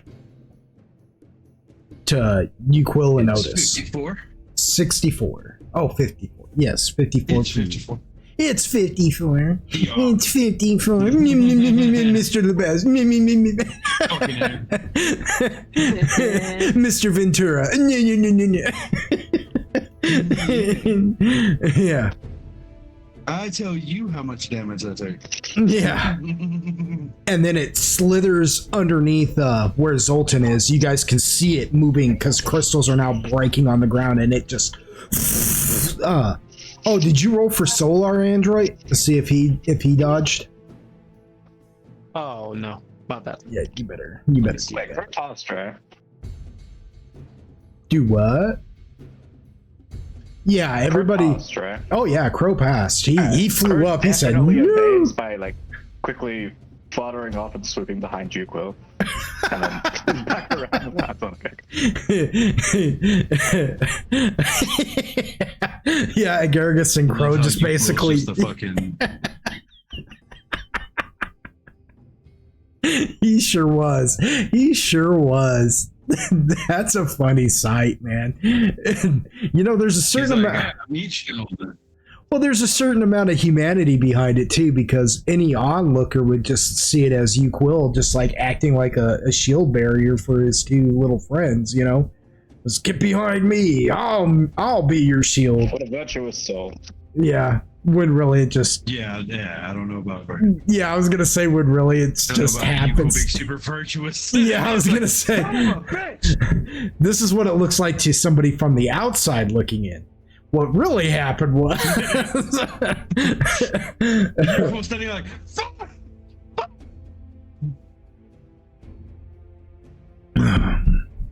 Ooh. Everyone involved is a con for sure. So Solar also takes 64 points of damage. So Solar just starts getting bounced around, just boom, boom, boom, boom, like you guys can see sparks coming off of his body right now. He's getting hit by all these shards as he just kind of whips around in the air, trying to dodge, but he's just getting pegged. He's getting hit. Yes. Yeah. Say it again. I hate modern terminology. I hate it these days. You got to be so careful about the things you say. The fuck I do.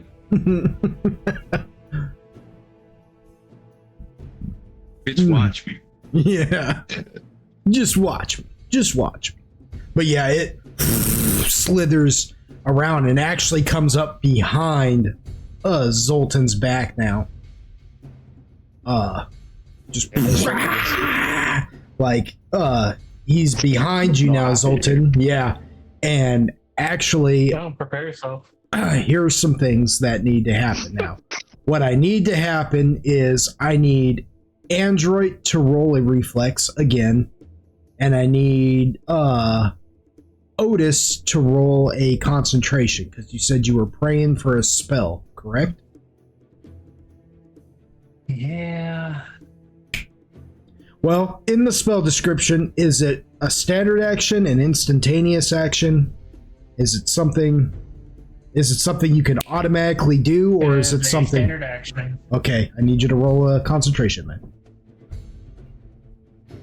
Okay, so Android, you not only are you dancing around these shards like they're nothing, but then when you feel the ground rumble out from underneath of you, you instantly dodge to the side as this thing just comes busting up out of the ground behind Zoltan, just much,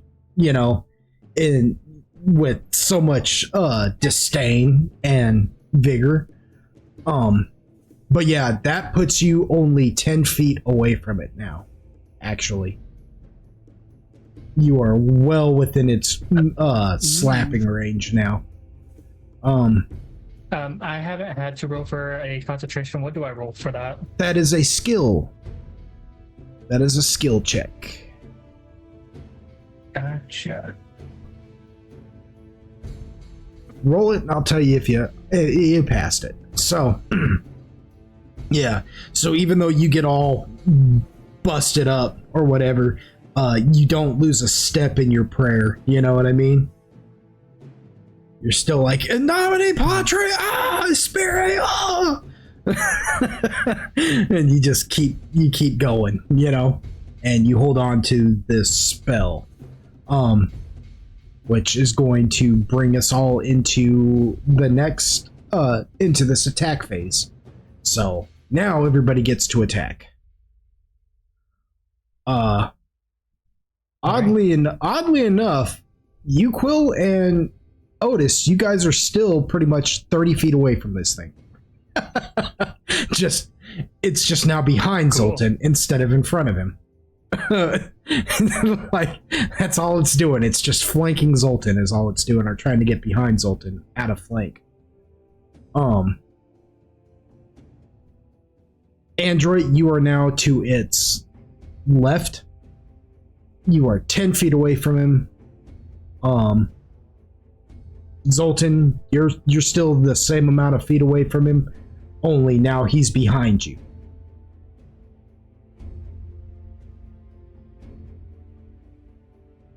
Crow, Agargus, you guys are with you, Quill, so he's 30 feet, you're 30 feet. What does everybody do?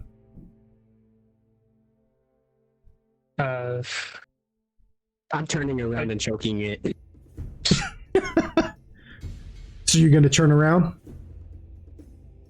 You said? Yep. Turn around. Bright eyes. Oh, okay. So when you go to turn around, do you move left to turn around or move right to turn around? Just out of curiosity. I do a cartwheel. So do you move left or do you move right? Turn around. Actually, do you really want to do a cartwheel? Because you're allowed to play as much D&D as you like. I will let you roll a tumble to try and pull that around. Oh, okay. I was like, I will let you roll something for that. You turn left. So, yeah. And you're turning left to turn around. So, let's see. Yeah, that would be left. All right. So, Otis, I'm going to need you. I'm gonna kill you. I'm gonna need you to roll a reflex. We're gonna have a couple of rolls here. First, I need you to roll a reflex. Zoltan, I swear to fucking God. You guys are all huddled in this one entranceway, and he's a big old freaking beast. He's about to smack you with his big old bear butt, back, and balls. Oh my God! You know what? I'm just gonna say it. I hope whatever I'm about to cast affects you too. So that was the most Bart Simpson laugh I've ever heard. Yeah, I know. He's like, oh, he did too. He sounded just like Bart Simpson. Just like him, dude. Okay, so Zoltan, when you go swinging around, An archetype. your Second legs there, I'm just proud of you. your legs, your backside, all of it just goes swinging into Otis, smacking Otis and sending him backwards deeper down into the cave. So it just, Otis, you just get smacked out of the entryway, away from the Neolithid, down into where the Neolithid came from. You just go rolling in there. Roll me another concentration.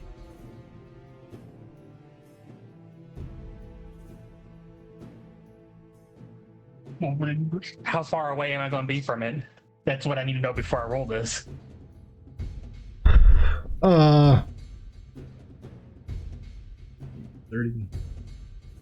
about 50 feet. I'm not going to bother with the prayer anymore. All right. Well, sorry. Roll me a tumble, at least to see if you land on your feet. Oh, that sucks. That sucks. You guys were all huddled inside this in this mouth, you know, like there's no way a thing his size would be able to turn around in there without clobbering who's ever on the side he turns from. But you can roll a tumble to see if you at least land on your feet, roll onto your feet, or if you just end up on your back. Sure, let's see. No. Oh my god. So you're just laying flat on. He's gonna lay on his back, cross his arms, just kind of stare above him. It's like, I'm gonna kill Zoltan. I swear to God, I'm gonna fucking kill him.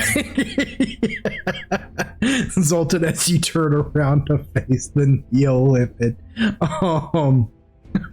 So now you are face to face with it again.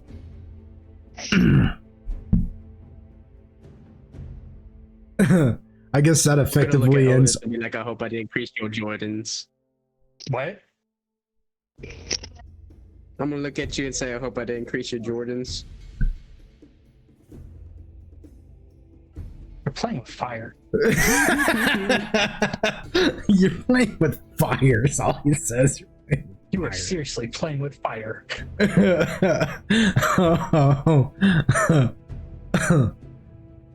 So that, I hate to say it, but that kind of effectively ends Otis's move this round in this attack phase.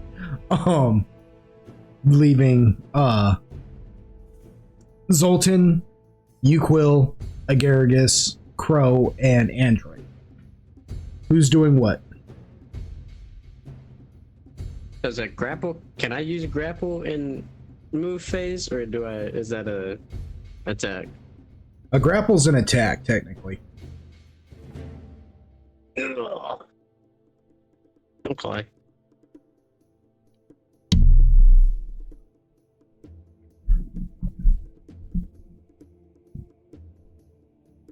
So you're trying to grapple him now? Yeah, I'm gonna choke it now. It's his turn.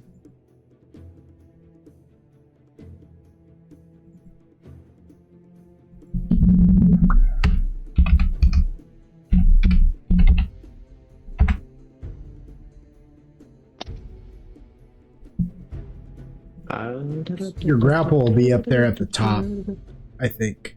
Like near its HP, its AC, all that. Yeah. Hehehe. Alrighty, let everyone else move before. So you going for your grapple or what? I thought everyone else... Has everyone else moved yet? It doesn't matter. Just do your thing. Everybody else is thinking about it. If they want to do something, they'll chime in.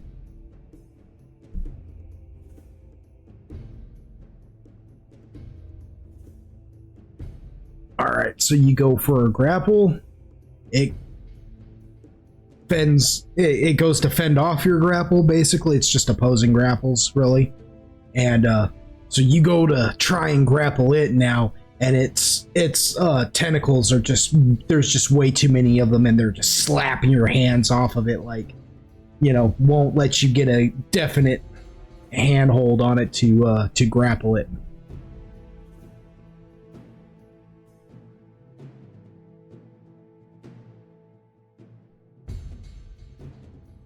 What's everybody else doing? Damn, you just got told no. I mean, he had. Well, okay. I don't think you rolled the right number. You sure didn't. Your grapple's a plus 36, not a plus 25. Oh, I was reading the fungus one. What a nerd. Whoops. Oh, Have you been taking away from the fungus's health too, or have you been? no. I've been looking at if it was the fungus's health, I would have already been dead. What is the muck's elemental's health right now? Right now? Uh-huh. Would you like to know, weather boy? Yeah, I would. It is 151. 151? Oh, okay. Oh, wow. Damn, I still don't grapple. Yeah, you sure did it. You still didn't grapple me. You rolled worse than the last time. That's what you get, weather boy. Anyways, I tried to help you out and everything, and by being like, that's not the right roll. And you still failed. No, but yeah, it does. You're trying to get a hold on him, and he just slapping your hands away with its tentacles, like trying to fend you off.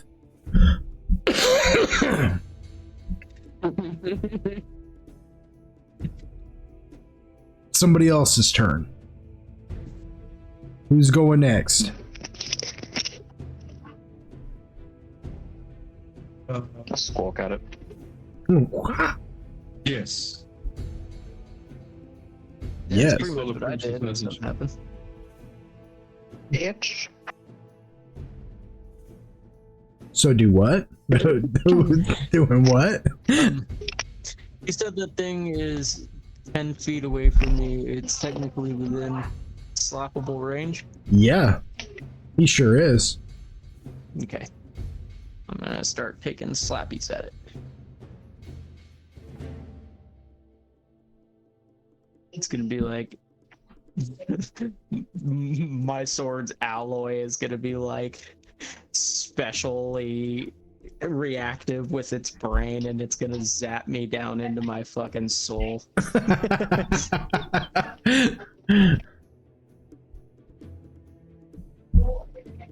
That's a hit. It would be almost like that would almost feel like I'm just targeting you, like I buffed this thing simply for just effing you off. It just feels like, metal or anything. Like direct attacks aren't gonna fuck with it.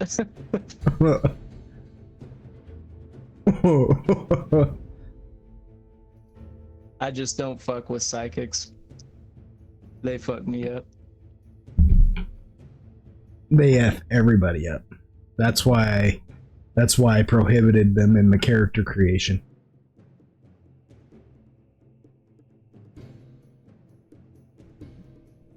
I'm like, no, I'm keeping them for myself. Yeah, that's a hit though. Hold on, I'm due.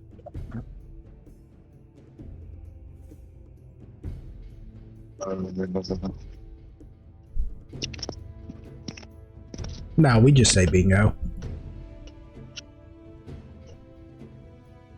Nice. Something like that. All right. That kid's sketchy. Back to you.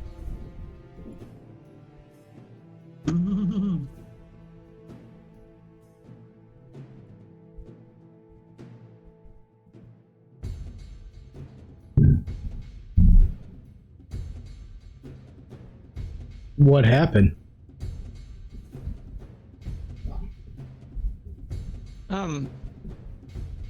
I just got freaking sidetracked reading the page for the Justice and Honor because it says plus mod damage, so I started overthinking it. It's like, is that It's strength? It's your So I had strength. to double check the masterwork longsword and check to see if it's strength or dex. It is strength. Yeah.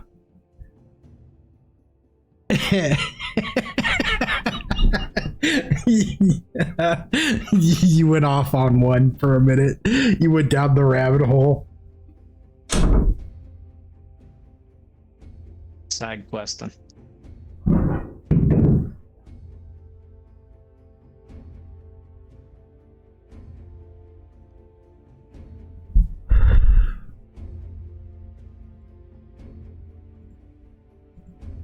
Okay.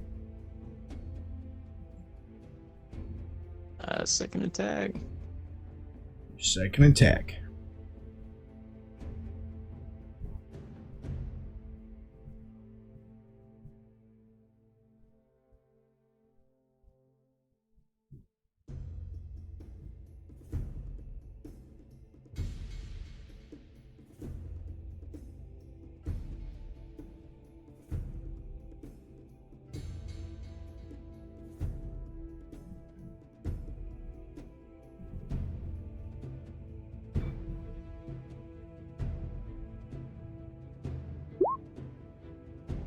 $37 is a miss. F.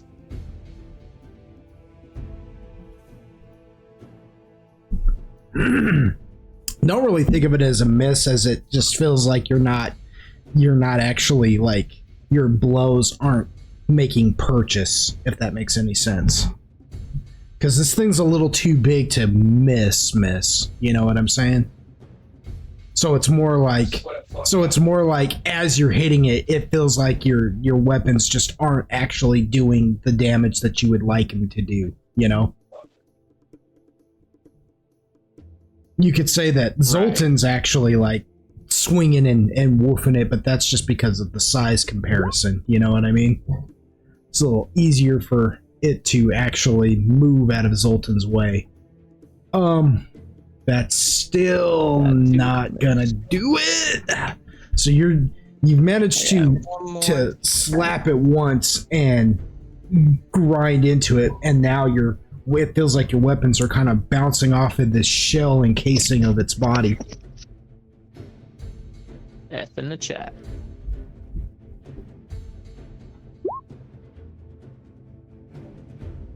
Also a miss. What was that? It was +2 to my attack roll, right? For the buff Android gave me? Yes. Yeah. Okay. Just making sure. So I can... Which after this next round, it goes away. Yeah, that's why I was asking. Yeah.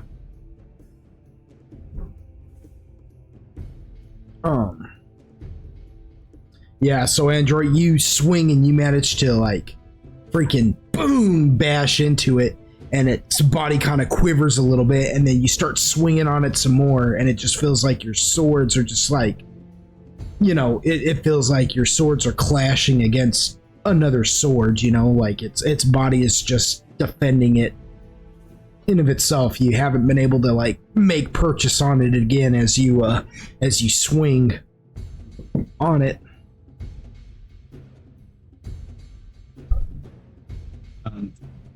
Throw in here. F. Is that an attack? What'd you say you were doing? I threw heritage. Oh, okay. Yeah.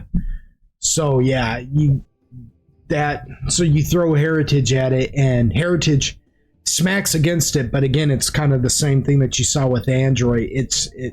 It smacks it, but it doesn't feel like it made purchase as it hits it and then whips back around its body to come back to you, to move in the direction to move back towards you. Okay.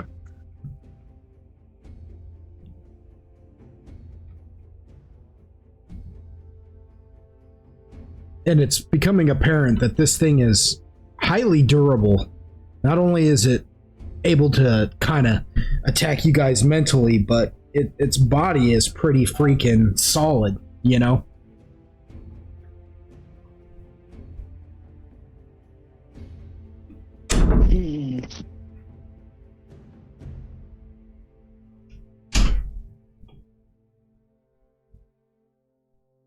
Okay.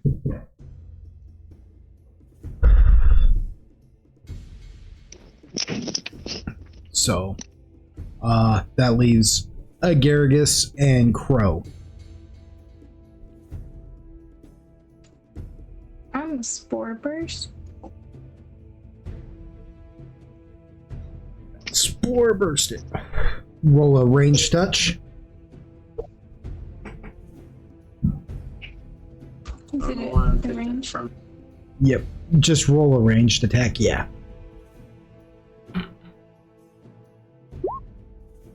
Oh my gosh! Hold on. I don't know. I don't know what just happened. So I need to know what that, because that's gonna hurt. Yeah. That's gonna hurt something. It's gonna be a heartache tonight. Where is it? Oh, okay.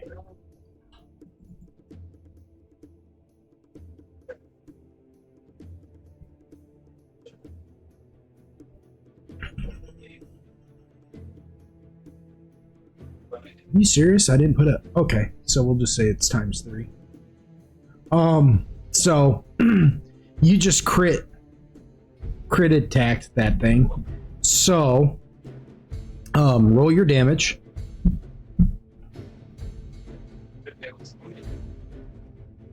I believe that's a 96 I think I have to download it again. plus your dex. 96 plus your dex. Whatever that be. Beautiful bitch. So 35. So 35 times 3 equals. You just hit it for 105 damage.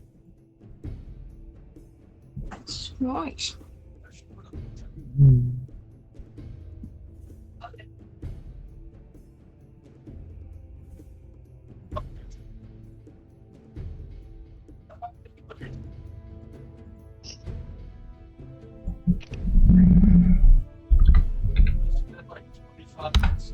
Yeah, so Agargus, that is a critical attack when you roll a natural 20, right? Meaning it's a regular attack, but you just happen to hit him for like more. You did like a particularly like more brutal strike on it, you know? So this time when you spore burst on him, it just damaged him way more. Like this thing has been struggling with your spore attacks this entire fight. It has not had much of a defense, a decent defense against it. And when you hit him, man, like you watch as a bluish liquid begins to form around its like because its mouth is kind of beaked. It's forming around its where like its jaw would be, I guess, you know, and it's starting to like ooze out of its mouth and drip because it's now starting to show visible signs of bleeding and damage from getting smacked by your spore clouds. It has to like full on inhale it every time. Just to get rid of them. So yeah. Taking damage. Some damage. And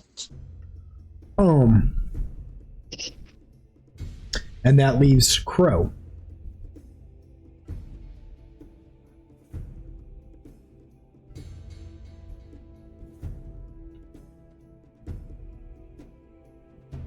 if Crow wants to do anything.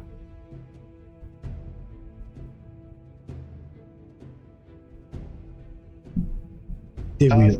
Oh, Great. I muted myself again. No, so, I mean, okay, not that anything's necessarily gonna come of it, but I'm gonna like kind of try to look for any weaknesses. See if I can, roll me a spot. I don't know, find any gaps in the shell. Yeah. Son of a bitch.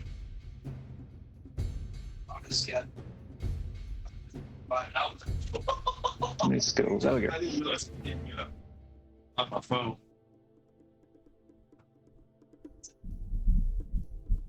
17. 17. So you begin, Crow, you begin to scan this thing's body some more, and you see that there is a chunk of its armor, or its shell, its outer shelling, its odd sort of like exoskeleton has broken away, exposing a fleshier surface there. That it is a weak point in its body, right there on its side.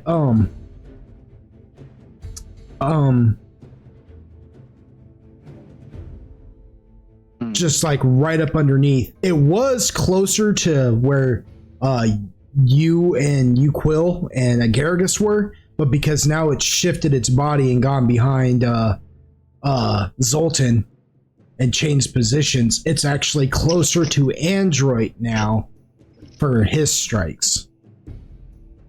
You guys can still see it and can still strike at it, but if you're trying to attack it precisely, it'll be a little bit more difficult than, say, for like Android. And perhaps Otis when he gets up. After he gets up. When? Oh, yeah. Like I said, I really can't do much just today. stats to get. I mean, I could move, but I don't like just letting heritage hit the ground. Right. Yeah, I understand. Yeah. Like, that's why I've always not wanted to use it. But at the same time, like, I don't want to necessarily be close because everybody's firebombing it. So, like, I don't necessarily want to hug it either. Right. Well, either way, Kerr kind of indicated, like,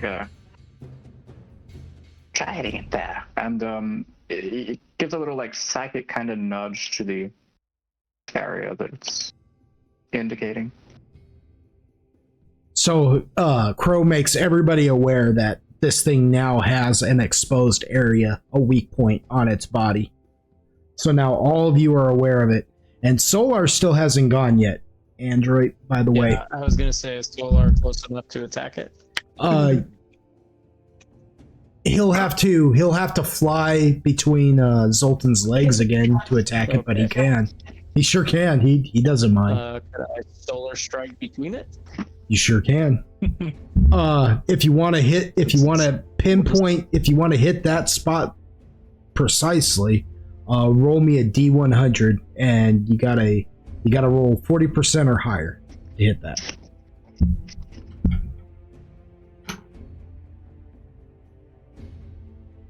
Dang. Well, that does. Being Sultan's nuts, right? But he's still, yeah, that's not being Sultan's nut. However, that doesn't mean that his attack missed. He still hits it, so go ahead and just roll the damage for it. Right.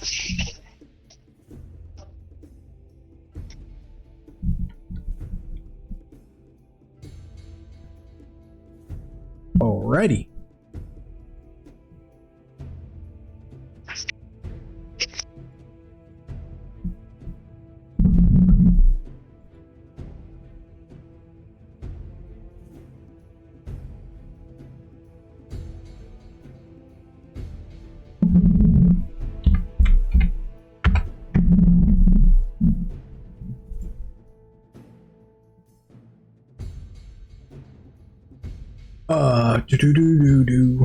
All right, so that Solar being the last attack on there, that brings us into round 5.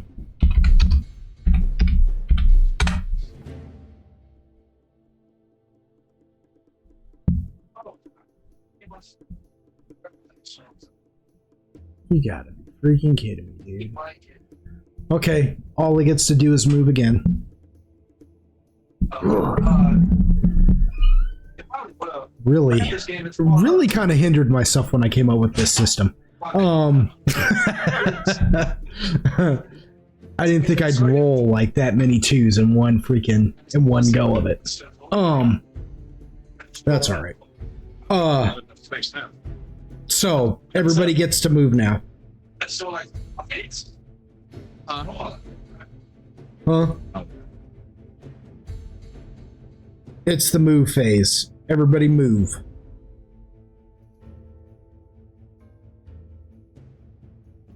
Or don't move. How much of my movement is going to take for Otis to stand up? It technically counts as an action to stand up when you're knocked down prone. So it would like count as like your whole move, technically. But I do a thing where you can roll a tumble and see if you can't just kind of kip up without it taking away from your actual movement. Sure, let's roll another tumble, see what happens. Not one. Isn't that the same? You did roll the same. It is. It is the same. So you kind of bounce up and so I'm not going to say it took your full amount of movement, but counted as like one move. So like it took you 5. You know what I'm saying? Like 5, 10, 15. It took 5. 5 feet? Yeah. Okay. And how far away am I from the worm now? You said 50? Let's see. You got... How far did I say you were from Zoltan earlier when you got smacked? Said you were like, what? You didn't. 20. So...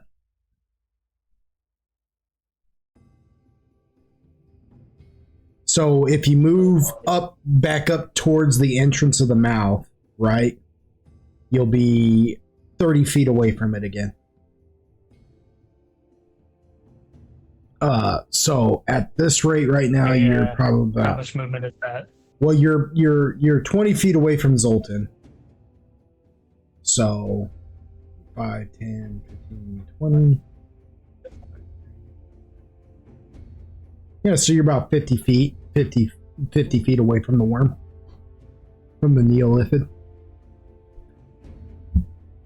Alright, so if it took 5 feet to stand up from the tumble, I have 20 movement left. I'm just going to use that full 20 to get back to it, so that put me at 30 feet again. Okay. So... And then I'm going to repeat the process of getting down to prey, while also giving Zoltan a fucking death glare.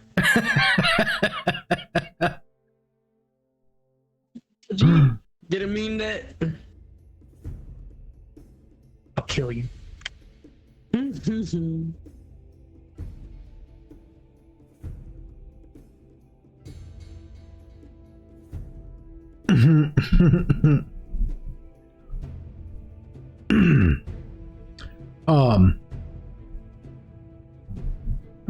Is anybody else moving? Well, yeah, I was gonna say, as far as Android's concerned, since he's fighting, he's probably in a state where he's standing, but Solar, technically, since he's moved in closer now, does he still have to roll the D100 to attack that spot? I know we're not attacking right now, I'm just asking. So yeah, whenever you guys want to... I don't have to hit Zoltan type thing. If you guys want to attack that particular spot, you're going to have to roll the D100, to be precise. Okay. Because of where you're standing, where you and Solar technically are, it's 40%. Because of where Uquil and Agaragis, if they want to attack it particularly right there, it'll be 50. Because of the angle.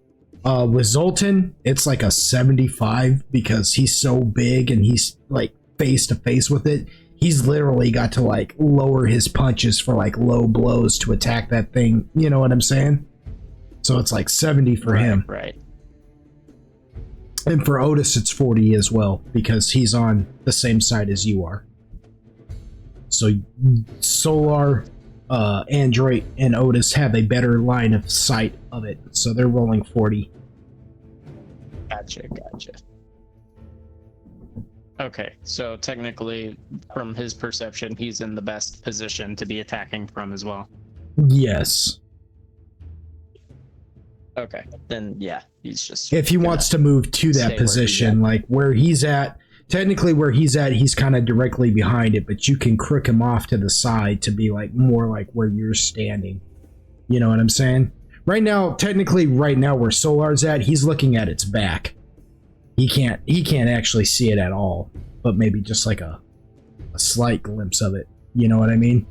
You're gonna actually want to circle him around if that's what you're asking. To like more Gotcha, like yeah. your position. Okay, yeah. Yeah, that's what Solar's gonna do then. He's gonna move around over there by Android. Okay. Which I'm not even worrying about counting his steps because he can fly 80 feet. He can get there. So he's just You count his flaps. yeah, right where you want him. There he is.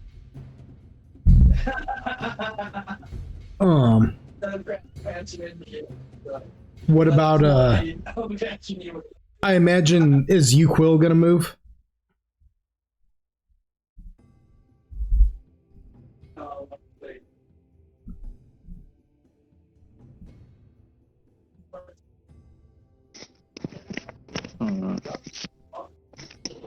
No, Eagle dies. Did he die? Is he here? Where is he at? You're muted, dead.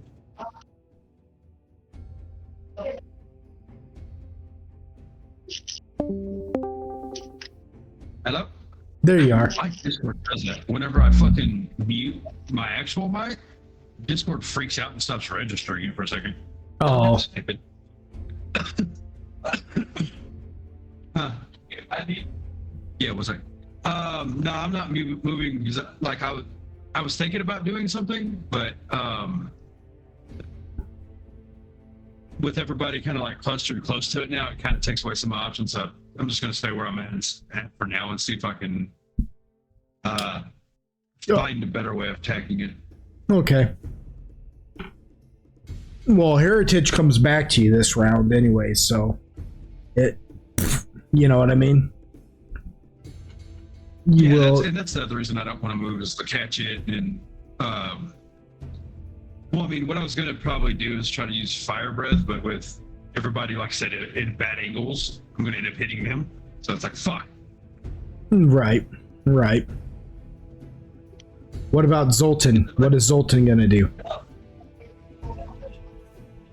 Beside it still, no? Huh? I'm still right beside it, right? Yeah, you're like dead in front of him. Yeah. I was just curious if you were gonna move back or step forward. Were you gonna move at all, or were you just gonna stay in its grill like that?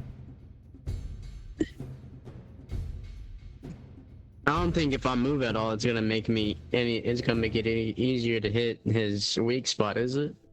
No, it won't. I mean, I guess you could move in on him a little bit closer if you wanted to and really close that gap because you guys do have that. Remember, you do have that 10-foot space in front of you. Nah, I'll stay where I'm at. Okay. Can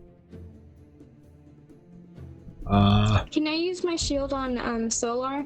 You sure can. Bit. Fix the bugs. So now Solar sees a ray, like a wall, you know, like a suit of armor, like a shield, like, you know, like a barrier appear in front of it. You know, Like the thing. You all know. You all know what it is. Like appear. If you don't know, well, that sucks. If you don't know, now you know. So like If you still don't know, well, You a dumb bitch. Whoa. Whoa. Dang. Oh, that escalated quickly. Got aggressive real fast. 0 to 100. So it so the shield forms around Solar. And yep. I don't imagine Crow's moving at all. Because he said That's earlier. right. Yeah, because he said earlier, well, it depends on what Uquill's doing. If Uquill's going in, I'm going out. Yeah. Yeah. Garrus is comfy. Yeah. All right, so Yeah. that brings us to the attack phase. This thing ain't gonna move. It can only move this round, but there's really, where's it gonna go? What's it gonna do? Get behind Zoltan again? Underground again. Yeah. Yeah. Well, don't tempt me. I may, but I'm not gonna do it this round. This thing, you know. So yeah, it's just I don't get to attack at all. Like I haven't gotten to attack in I don't know how long. I can't stand it. Damn, don't find nuts. Who is that? That BJ. Good grief. You're like, I like the tone in his voice when he said that. That'd be Jay. That's why. Yeah, that's why I've been muted a lot. Yeah.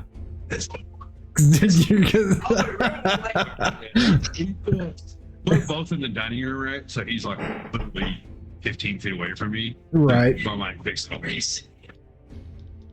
That's why you can hear the other one scream from the living room because we're not super far away from each other. I gotta Right. buy like a divider. It's like murder the sound. So Build your root cellar. And then no, okay. Anyways. I like it. I like it. I like that idea. I like where your head's at. So yeah, so everybody gets to attack. I'm really not doing much this round. This is another freebie for y'all. Unless one of you I was gonna roll. try to quickly do what he was going to do the first time before Zoltan fucks him over again. He's so slow. I have to say. Kill you too, Vanta. Dude. So, that was personal. It wasn't personal. That was rather fucking aggressive. I know. Oh, Otis is popping off, everybody. I told you. He's popping off. I like it. Anyway. Anyway. He's going to cast a holy word. I'm going to send you the description because I don't exactly know how to go about it. Alrighty. Holy words ever true.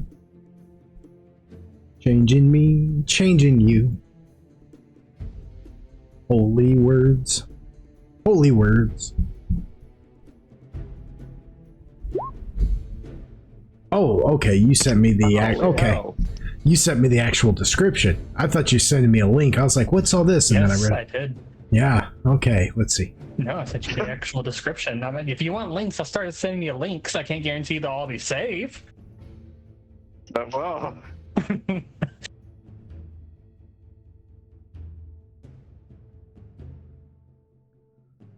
Okay, so you can.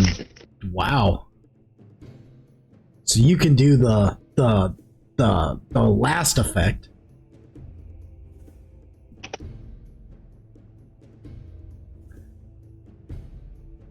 Tell me what I gotta do.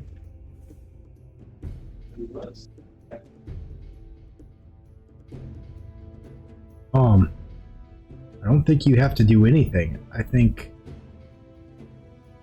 saving throw none or will negate C text. I'm just rolling to see where the will negates is what I'm reading here. Let's see.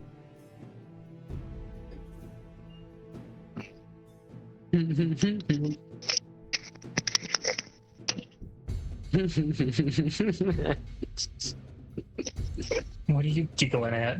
The fucking gifts in the Discord. Oh, I go and look at them every now and then, and they match every time. I go and look. They always on point. mhm. So, can equal.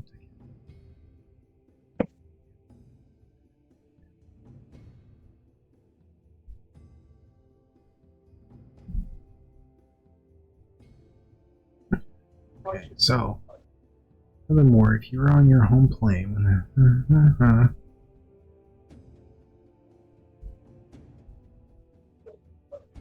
So basically,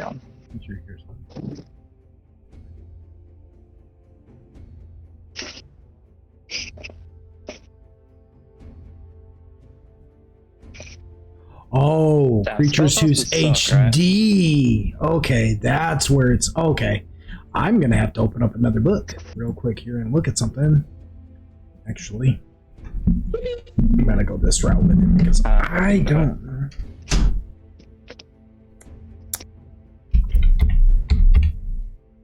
And making him read.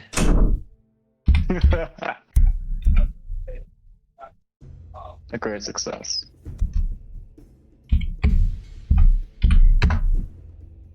Well, I don't actually have its HD here, so I need to look up what its HD is.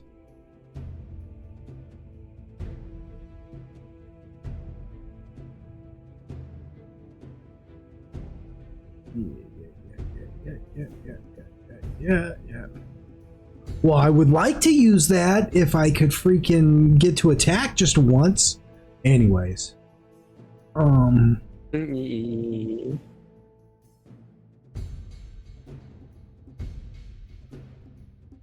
And it says, to be exact, it says,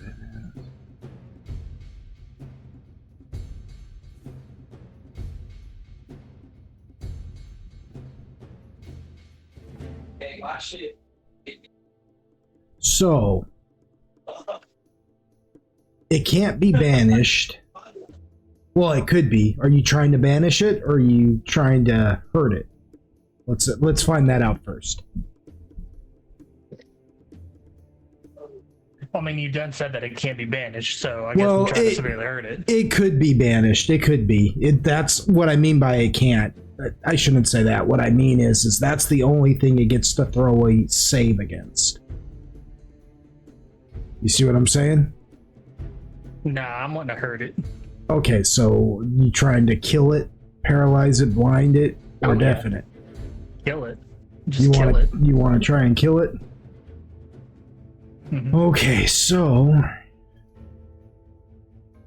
what is your caster level hit die?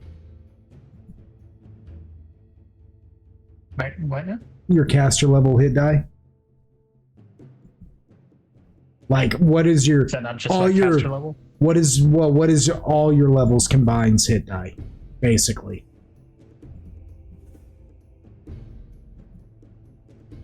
Like, if you were to combine all your hit die together, what would it come out to be? Because you're technically like two classes. They each get their own hit Both of die. them together is 20. 20? Mm-hmm. What is his hit die? That's just like level, right? Do you have any heroic points?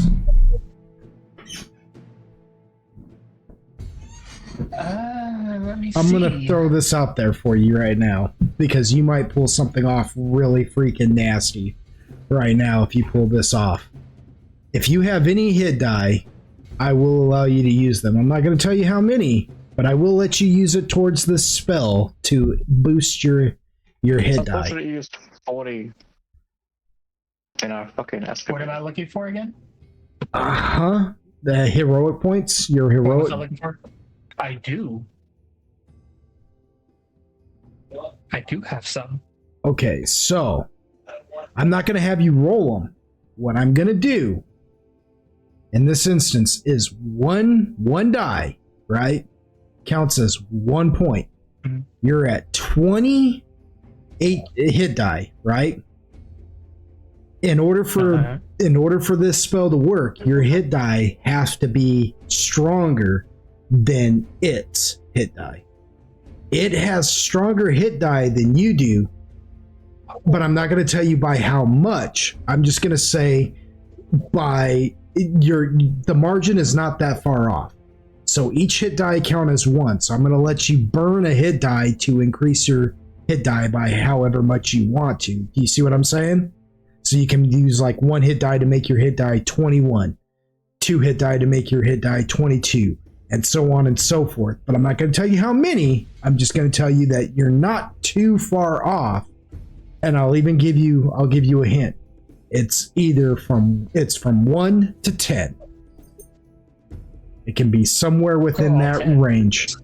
You're gonna go all 10. I'm going all 10. So you're gonna Get rid make of your this hit thing. die 30. Yeah. Wait. All right, now this is just a one-time Imagine use. It was just one. This is just a one-time use only thing, right? Your hit die will revert back to 20 when you're done. But yeah, it's just to burn this thing. All right, its hit die was only 25. Oh my gosh. I like how whenever fucking heroic points are mentioned, you do this. Yeah, he You're just welcome. tanks him. He's like, oh, F it, and just tanks him. All right, Get rid so of it. I'm done with it. They So- said fucking send it. yeah, what's funny about this is this makes it an actual insta kill. This holy word spell.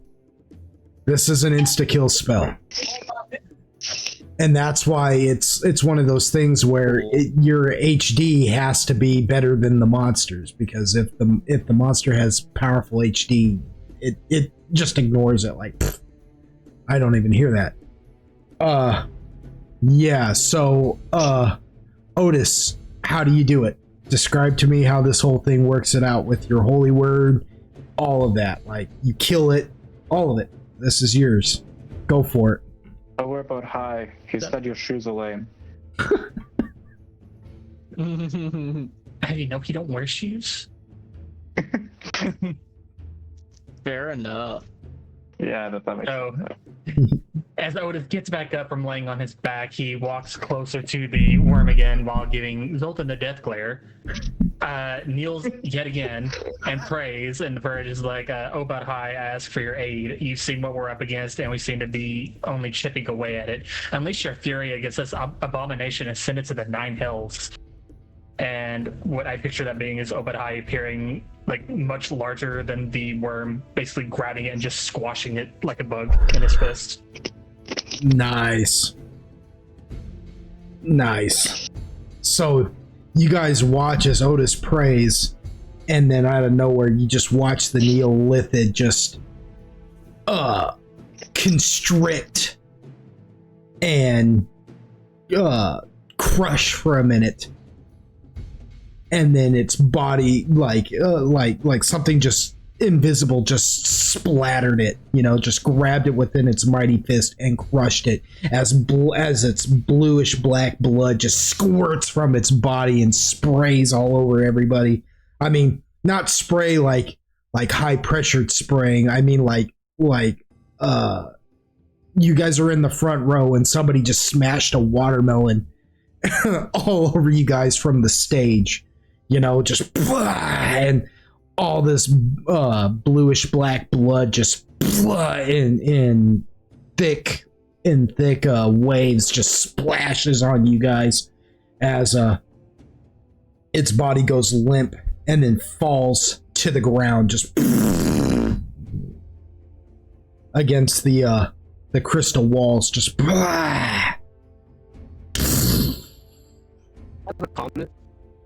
huh? I don't think Dodd's alive. If there was a chance, I don't think that man's alive anymore. He's done fed to the outer realms. He is standing in outer dark. promise. He'll be back and Hey, at least you didn't banish it. That would have sucked. I like that command grab. Yeah, so yeah, you guys won. Man, You guys won. there's a meme of that from Virtual Insanity like that where it's like me sliding up to steal the sleeping homeless person's change. Dude,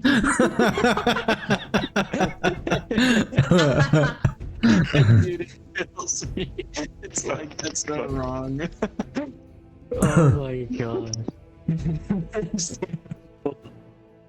I've seen like somebody do like a meme. Well, it's more like a YouTube short, but like, and it's not from it's not the Virtual Insanity, but it's playing the music in the background, and it's the guy and it's who's doing the short, and he's just on the ground and he's sliding forward with his hand out like he is the Virtual Insanity guy, and it's just these two guys talking. And he goes, "This dude's just coming towards me. I don't know what to." And he's like, he's like, well, "What do I do about him?" And the guy looks, and the other guy looks and opens up a scroll and goes, "Well, he doesn't have any points in anything. He hasn't taken skill levels in anything." And he goes, "Then what's he doing?" And he's just sliding slowly forward with his palm out. And then the guy goes, "Oh, wait, he put everything in unarmed attack." And then he just slides and just barely touches the dude's chest and sends him flying like through the air. And yeah, and in like the entire time it's just playing the Virtual Insanity part where it's that part of the song too where he's sliding forward where it's all just slow, all da-dun, da-dun, da-dun, you know. And he's just like, wait, boom, whoa. Anyways, though, yeah, so you guys have won. The Neolithid is dead, lies dead before you. You all completely crushed. The rest of its body is buried underneath the crystalline floor, but the top half that is exposed has fallen back against the cave wall, just completely mushed, and is just laying there. It's sitting upright because there's not enough room for it to just lay completely flat, but it's just it looks like it's in a sitting position, but its head is just, lolled, and its tentacles are all just hanging from its mouth now like dead tongues.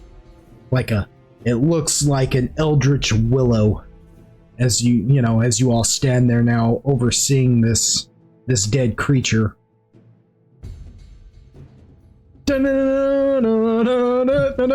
What do y'all do? I cut it open. I'm just gonna stand up, brushing myself off. I'm like, finally. Yeah. I'm gonna ooh at Solar and ask him to heal me. He said, "I'm gonna." That is the correct answer. Solar returns back to his healer form. The liquid metal light melts from his body, exposing him back into his healer form as he flies over you and lands on, hovers above your head, and then begins to hawk up his food like a mother bird that feeds its baby birds, and hawks like just a chunk of like this half digested looking oatmeal stuff just splat right on your face. And then it blends in and heals your body, just slowly becomes this like healing blanket as it transforms and heals you. Go ahead and roll whatever it is you need to roll for that, and then add it to your health.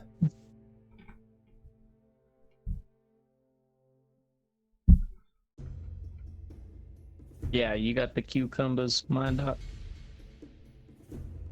You got the cucumbers. Maybe some pieces of them. Little chunks.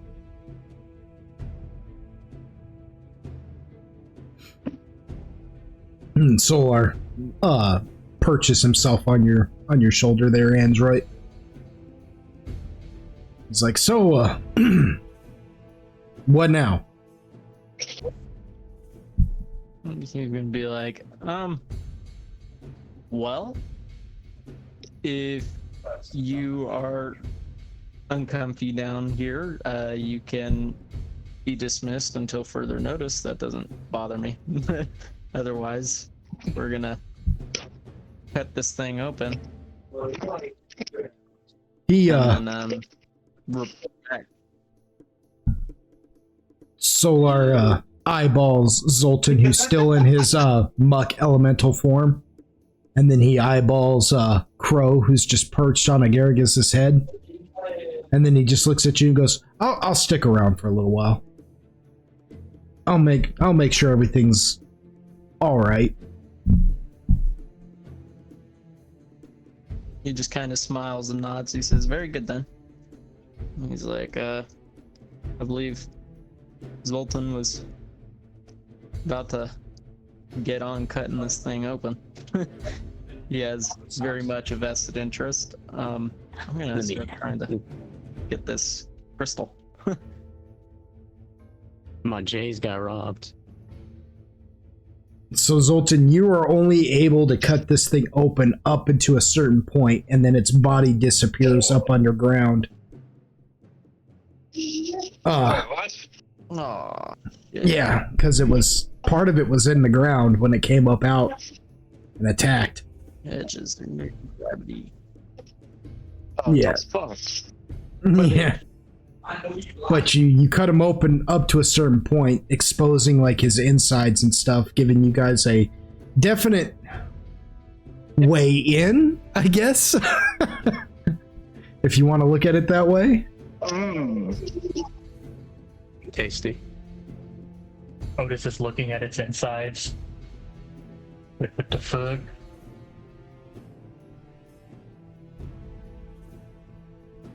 Well, And then he starts walking in.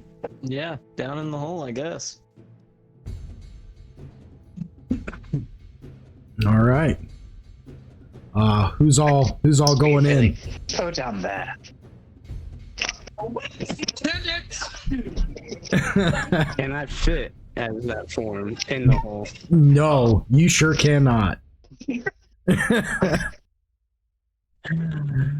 Okay. Fine. I'll come out in my form. All right, Zoltan. So you transform back into your regular deep druid self. Go down into the hole. Druid. A deep druid. Keep druid. Get my powers. I got a question. Does Crow try to go up in there?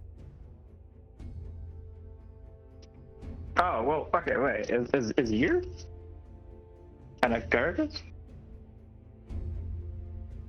I thought Quill was going in there because he said send it, so I took it as he was jumping in there too. And what? Yeah. You know, bitch. And what? So, Cross, is this the way forwards, or are you just taking a detour? Who's he asking? At this, Solar gets off of Android's shoulder because it ain't exactly like the most hospitable area. Like, you guys aren't just standing upright. You know what I mean? It is, even though this is a large creature, you guys still have to hunch down and kind of crawl through a little bit. The two people who are going to be the most comfortable moving through there are going to be Otis and Agaragus because of their height. You know, they're almost they've just got to skipping. Yeah, they've got to just squat a little bit to get through there, but the rest of you are kind of like just, you know, real hunched down, kind of crawling around with your hands to the side, kind of guiding you through a little bit. And the reason why I say Solar gets off of Android's shoulders, for one, he's not going to be able to ride on Android's shoulder through this. So he approaches Crow and says, we don't belong down there. Not really. They'll be back. In the meantime, why don't you and I just wait here for them? I am inclined to agree. He says, good. You can wait and I'll sit here and watch you. I mean, wait for them as well. Oh, I want to say, Kerr said that in Celestial too. Solar is not amused. It sounds moppy, like, if that makes sense. I get what he's doing, yes. And Solar's just not amused by it at all. He doesn't even answer back at Celestial. He just says, very well then. As the rest of you all begin to crawl through there. Also, Agaragis will be forced to get off of Uquil's back. And because there's just no way. There's just no way.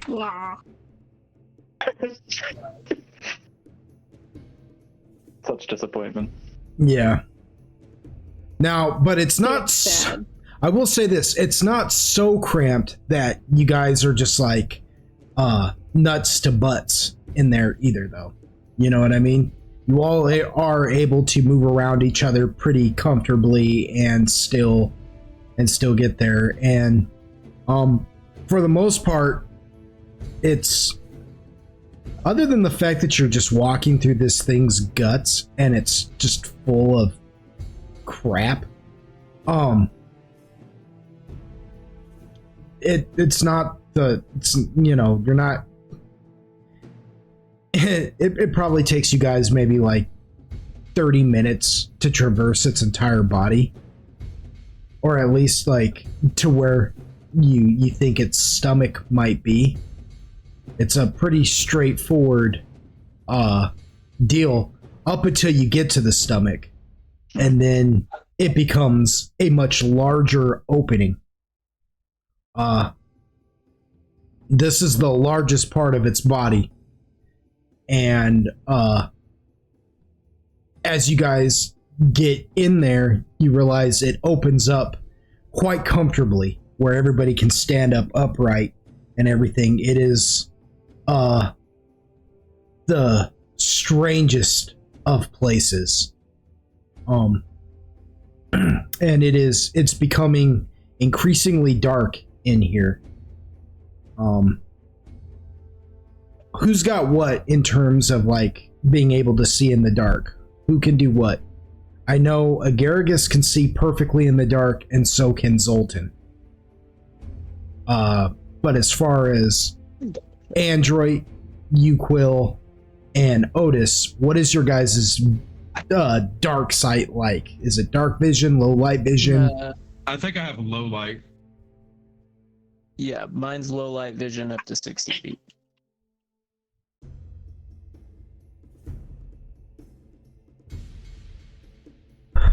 Uquil, what is I got your your shit. what is your low light vision? Up to what?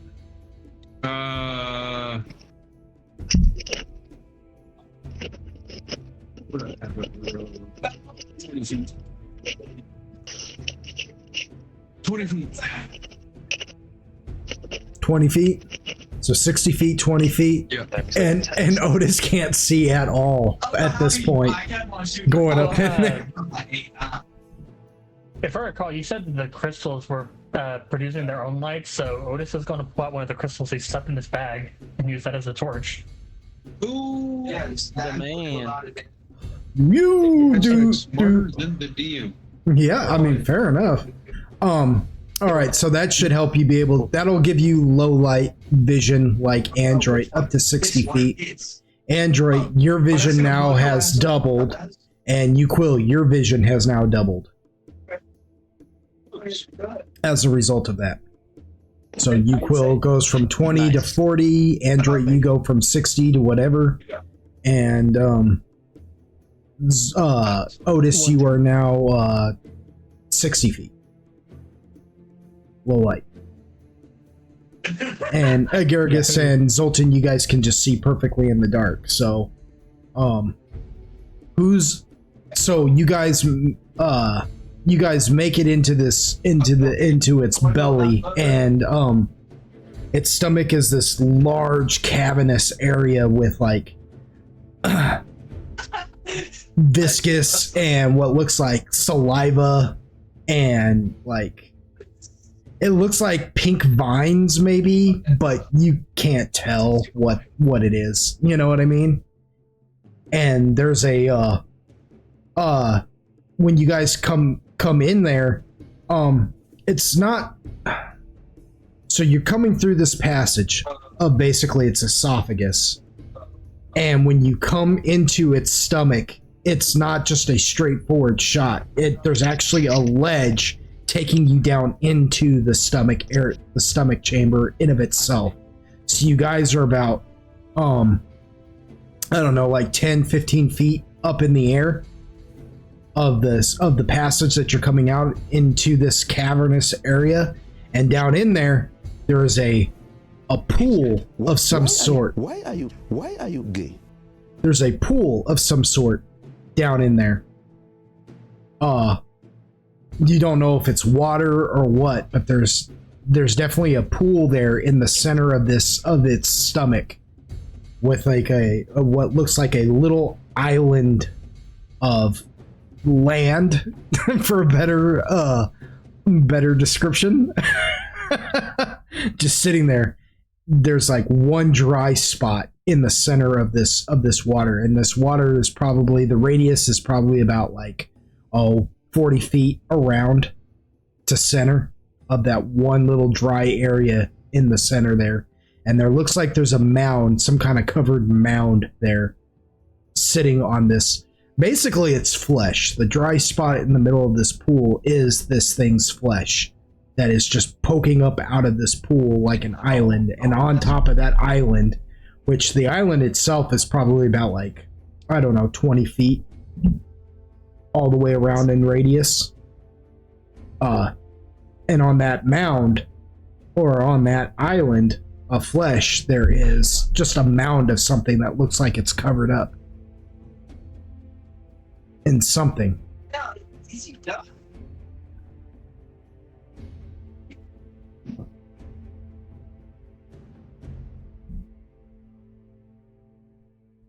Who's going first? So you're going in?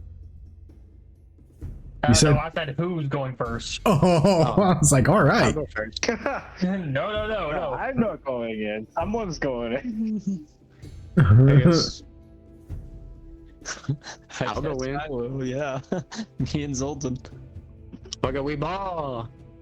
All right, so you guys, Anyways, you guys just jump into the pool? You guys just jump into the pool? nah. I'm Or gonna do take you- my toe off, shoe off, like dip my toe in it. All right, well, it's about 10, 15 feet. It's about 15 feet down from the ledge you guys are on, so you're not going to be able to just dip your, you know what I'm saying? You're going to have to climb down there or jump in. I'm Huh? gonna turn into a bird and fly over there. All right. I forgot. I could turn into fucking animals. What am I doing? Yeah, I'm gonna climb down. All right, Android, you go climbing down. I'm not even gonna make you roll a climb. However, the second you touch the water, your foot begins, like with the first time you put your foot in there, your foot begins to feel really uncomfortable. Like you start to feel like an irritation just instantly on your foot. Oh no. This is not good. I'm climbing back up. All right. I'm like, probably not a good idea to touch that water. Something Yeah. ain't right with it. I don't know what. Something ain't right with it. I mean, well, you're inside of the beast, so I would assume it's probably stomach acid. You know what? Good point. You know what? So Zoltan, you fly over to the mound Like there, Pinocchio and Geppetto and you realize that mound on that island in the center of this pool there, that island of flesh. You realize that mound, what's covering it, looks like a weird sort of fleshy webbing that's all pink, and it looks slick and wet. I'm gonna have to mute that. I'm sorry. It's killing my thinking. No, it's okay. Yeah, hell no. Yeah, like I. Time for me. But no, you fly over there and you see that what's covering this mound of something is like some kind of webbing of flesh, this fleshy webbing that looks like it's glistening, like it's wet or something. And it reminds you of skin, like or meat of some sort as you come flying up to it. But it's definitely like draped over something bigger. Something, when I say bigger, what kind of bird did you turn into? Just like a finch or something? Like just, well, it would be a bat. You wouldn't even be a bird. You'd be a bat because that's the kind of bird you know, technically. But whatever. Right? So to give you an idea of that, right? Yeah. Does that mean I get echolocation now? I mean, sure. Shit. Which tells you that whatever this drapage, this meaty webbing drapage is covering up, it's not massive. It's pretty short. You know, it just looks like a short little. It kind of reminds you of like somebody who takes like a covering and drapes a chair. You know. That there's something that this is covering.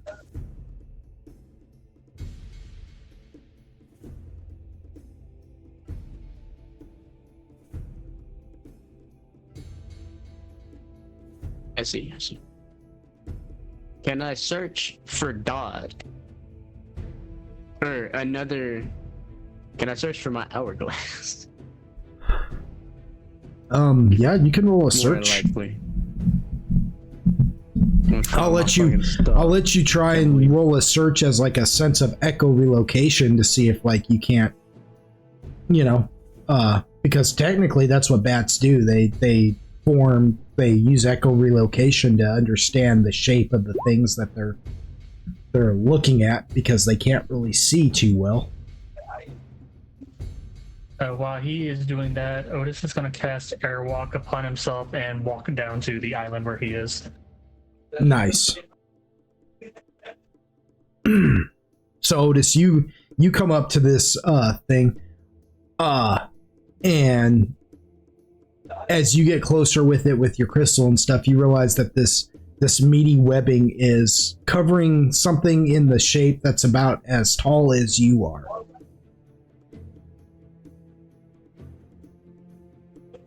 I'm going to touch the webbing. You touch it with your finger and your finger feels irritated, kind of like what Android was talking about with when he put his foot in this liquid earlier.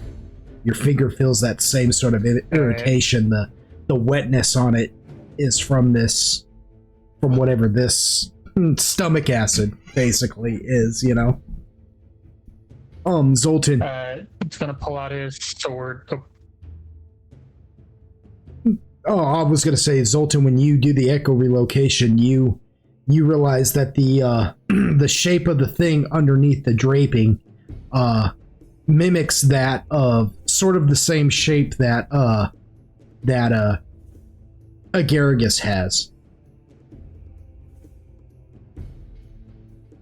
And Otis, you do what? I'm sorry.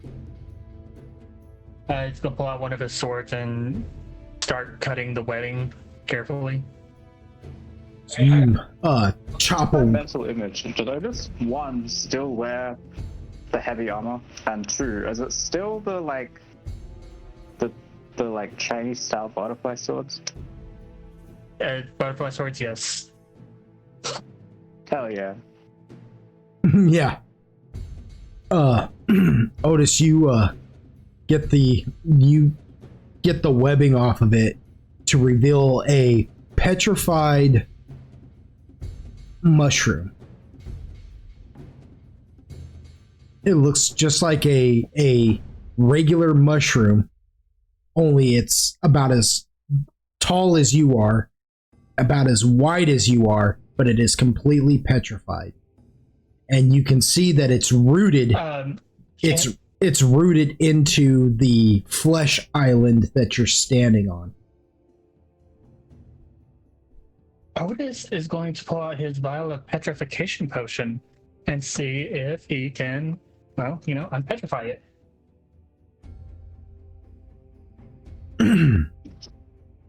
Interesting. Does your petrification potion normally unpetrify things or petrify them? Just out of curiosity. I remember way back when Mind Dog got attacked by the chicken that turned to stone, I was looking for like an antidote of some sort. Yeah. For that kind of situation should it ever happen again. What? That was your guys' first. That was your first session. That was your first session. That was literally 8 years ago. So I made sure to get one. Oh my gosh. Literally 4 scores and 6 years later. Oh my gosh.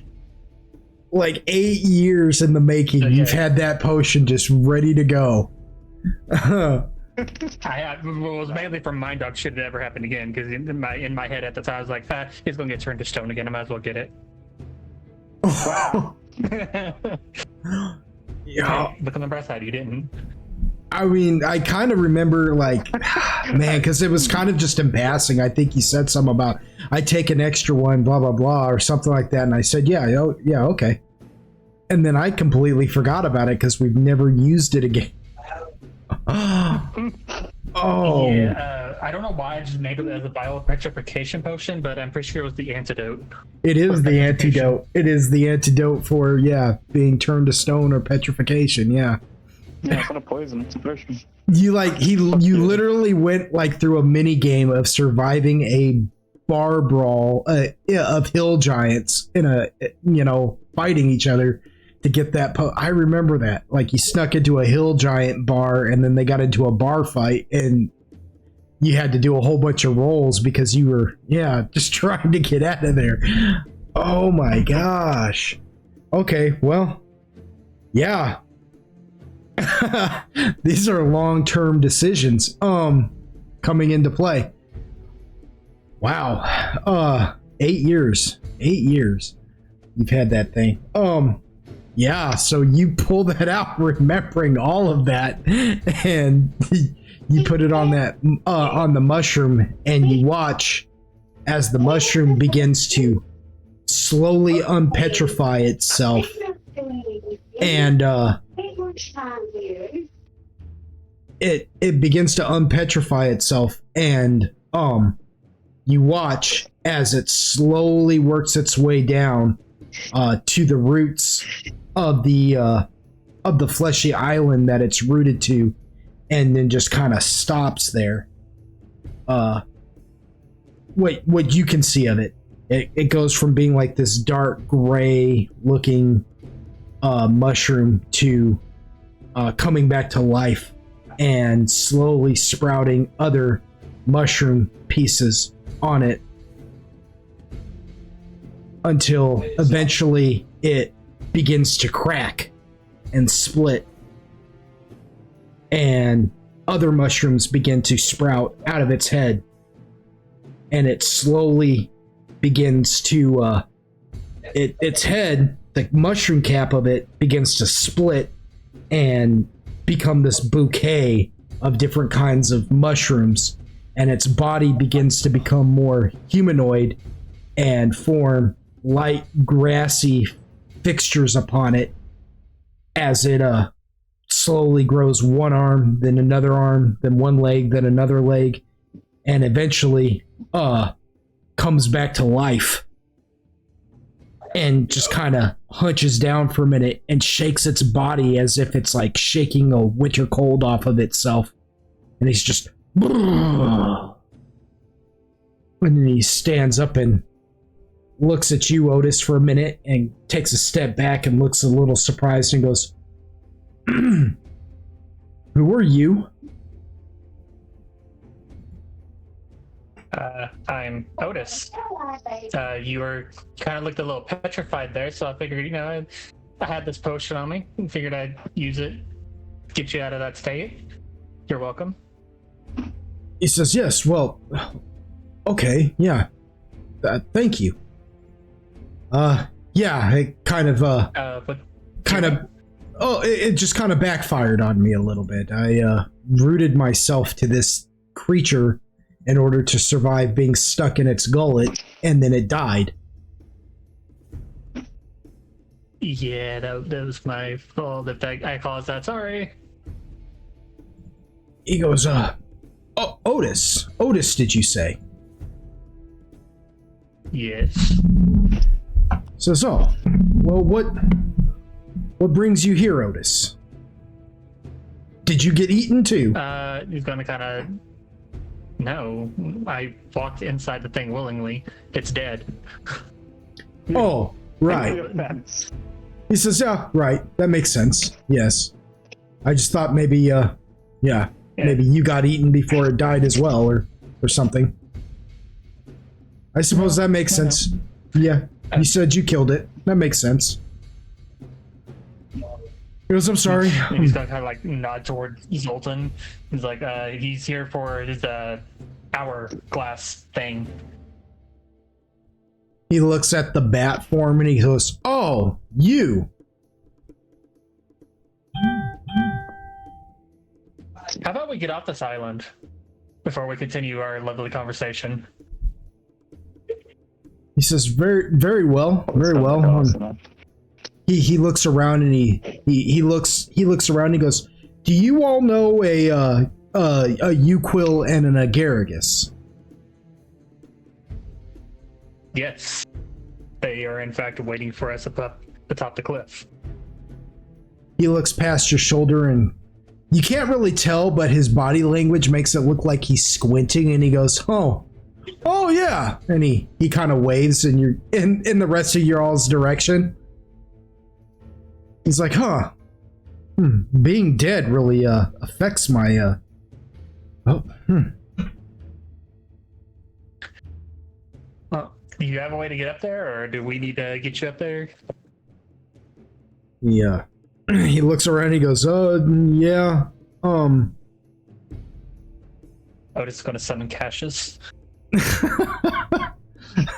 With that, your celestial griffin just like appears. Well, he appears in the stomach acid. He comes as he comes out of the coin.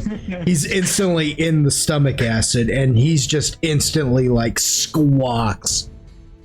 He's just and he flaps his wings up and looks around. And he's like, "What in Celestia's name?" And he looks around and looks at you, Otis, and he's like, "Why did you do that?" Otis is trying as hard as he can not to laugh. He has the grin forming on his face, but is trying to fight it as much as he can. It's like, sorry. He goes, "What is that? Where are can you we?" Give us a lift. All will be explained. We need to get up there, as Otis points to the cliff, to where everybody else is. Can you carry the two of us? He looks at the opening of like where everybody's huddled in. He goes, "I can about carry you to that point." He goes, "But I'm not crawling through there." He goes, "I will just not get close enough where we can get up there." He goes, "Very well." And he swoops down and like picks you up, like just kind of like picks you up with his beak and tries to like sling you over his shoulder onto his back. Dodd's just like, he's like, no, I can climb up. And he does his best to get on Cassius's back as Cassius like flies you guys back over to the entrance. Dodd hops off. He looks at you, Quill, and he goes, "Good to see you again, you."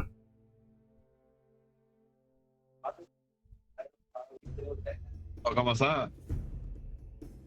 Says, I see you found me.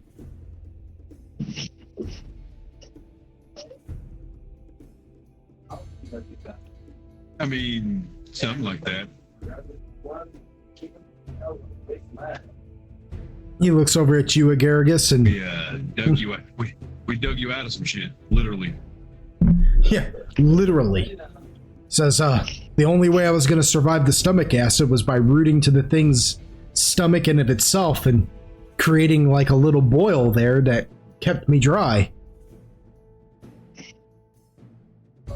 Said, unfortunately, I think when you all killed it, it petrified me.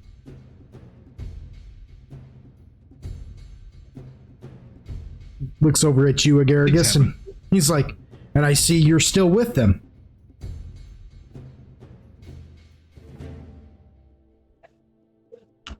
He just salutes. He goes, he just looks, he goes, has Agaragis been being helpful?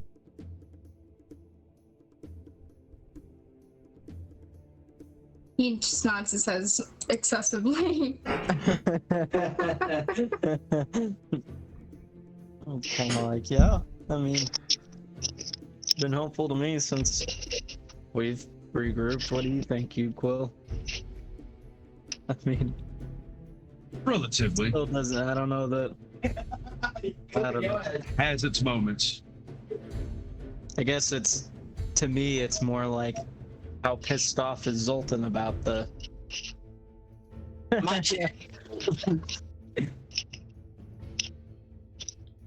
He says, "Oh yes, He doesn't have to remember." Says, "Oh yes, the time frame. That's right. That's right. Well, all in good time. All in good time. Let's get out of here first." And he looks at you, Android, and he says, "Oh, it's good to see you again. Under better circumstances, maybe. Last time I saw you, I knocked you out. Sorry about that." Oh yeah. Yeah, no, it's okay. I get crumpled often. I do my shtick. I do apologize. I do. Then he turns to you, Zoltan, and he goes, "And I suppose you're the one that wants your time frame back." I'm gonna turn back into my form and say yes. My original form. Says, "Well, my name's Dodd. So sorry about all the trouble that you've been through with this whole thing. You understand, perhaps? I don't know." He looks over at you, Otis, and he says, "And thank you for helping me. I don't think I introduced myself properly. I am Dodd." I have no problem at all. I think this is the first time we actually met. Says, "Yes, I've heard yeah. about you. Says, "Oh, well, that's interesting. All good, I hope. If y'all don't..." Shrugs. I don't know. I wasn't really paying attention. I just heard your name. Says, "Well, if y'all don't mind, I'd like to get out of this thing's gullet and back to a more civilized land."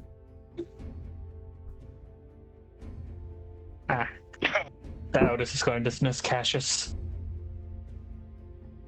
Cassius just he kind of grunts a little bit, real annoyed, and goes back into the coin as it attaches itself back to the monster manual. He's like, he's really gonna hate me. if he doesn't already. He doesn't look happy. He'll survive. So with that, you all begin to make your way back out of the Neolithid, and eventually you guys reappear out of the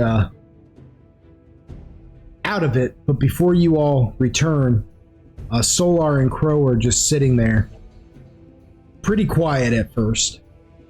Solar's just kind of watching the hole in the Neolithid, waiting for your guys' return. But eventually he turns to Crow and he says, "So what is the deal with your master anyways?"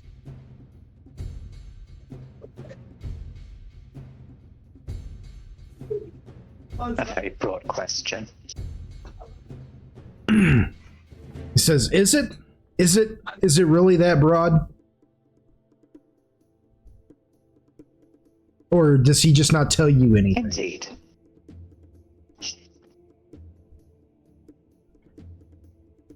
Says, why is he here? Turns his head at him, like, just a little, like, bird, like, kind of. A little, like, bird, like, tilt the head to the side thing. With their little jerky movements, yeah.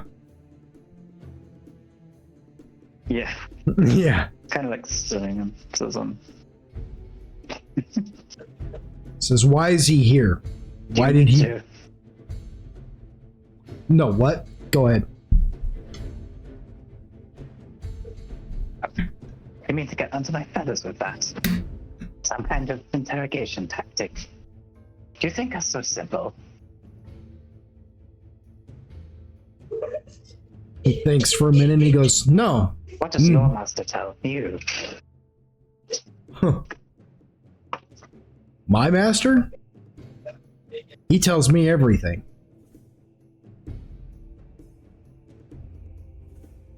Then he kind of thinks for a moment, and then he looks at you and he goes, no, I don't think you're simple.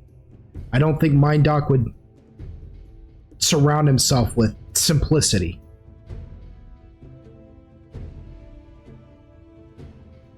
But he is very secretive.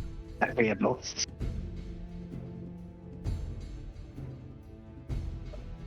And so, naturally, you aim to learn about him from his servant.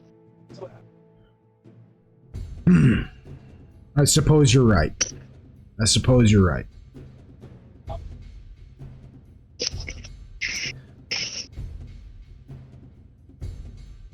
Was he always like this when you met him?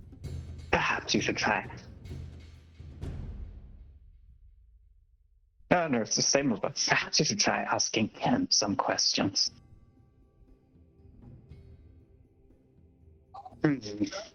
Yeah. I'd like to. But it's not my place. It's about that time that Android and them come crawling up out of the Neolithid with this with Dodd. Solar takes one look at Dodd and he just kind of flies back a little bit. And it is until he sees everybody else like around him as friendlies that he kind of loosens up. It's like, I don't like it down here.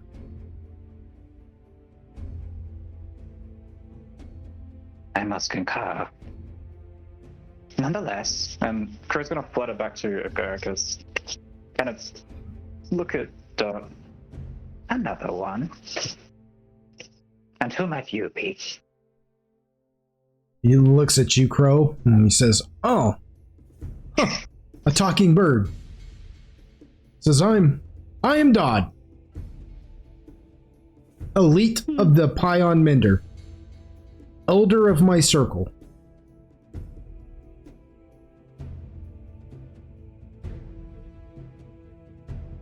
Really now? Some relation to this one? Kind of gestures to Agaricus beneath him. Says, huh. He looks at you for a moment, Crow. And he says, huh. Something familiar about you. About your aura.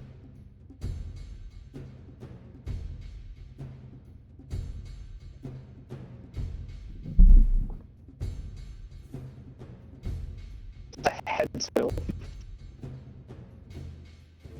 Are you linked to anyone? And perhaps in a manner of speaking. Says that's Did you feel such an aura? Well, says not to worry. I wouldn't concern myself with it. Says I think I've got it figured out now. He turns to you, Agaragis, and he says, before I give back this time frame, I'd like to have a word with Agaragis, if you all don't mind.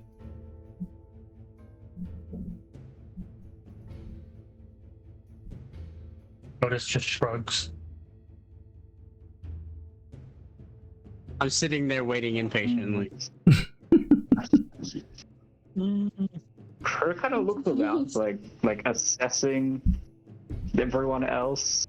Like, who should I touch on? Not a character. Looks like confused as to where to go. I suppose it's gonna flutter over to. Wait, is Solar still here? Yeah. Solar's just chilling on like one of Solar's just perching on a crystal, but he takes notice of Crow sitting on Android's shoulder. But he doesn't say anything. He just looks back over at what's going on, curious as to what exactly is actually happening. I think that makes Android kind of look at Crow kind of curiously, like, what the fuck are you doing kind of thing, but he just kind of doesn't say anything, you know? He just kind of clicks his tongue and looks back at Dodd and Agaricus, and he agrees, you know, like he decides to comply. He's just kind of like, all right, I'll give you a little bit of space, you know, but I'm gonna... He's like, oh, don't misunderstand me. You all don't have to go nowhere. I didn't want to alarm you, is all. Oh, yeah, it's not like you want to talk in private sort of thing. Oh, well, we will definitely talk in private. I just don't want to alarm you. Because, like, wait, is something gonna come out of the palm of your hand? He looks over and he goes, oh, you've met the lost Myconid. He says, yes. Sort of. In a way, yes. But ours isn't as archaic. Indecent? He goes, well, I can't promise you that. Oh. With that, he turns to Agaragis and he begins to root to Agaragis. You guys watch as like roots grow out of his feet and their feet and begin to kind of like intertwine as he places a hand upon their shoulder. And they both just become like stoic, almost statuesque, but not petrified looking, you know what I mean? They just both kind of look like they're going into like sleep mode. The actual mushroom. Yeah. Yeah. Well, this whole root thing does not translate well to Australian. Yeah. You know, roots. Roots. I don't know. Does Australia not have any roots? I don't. Like having a root means something, you know. Oh. Well, I don't know what that means, but it might not mean that. What I'm saying. Is it a bit like being stuffed? So, Agaragis, you and Dodd go into that place where you're like linked, you know, and you see Dodd sitting there, and he's like, "You did well, Agaragis, finding me. You also did well with getting your friends to trust you again. Apparently, I'm proud of you."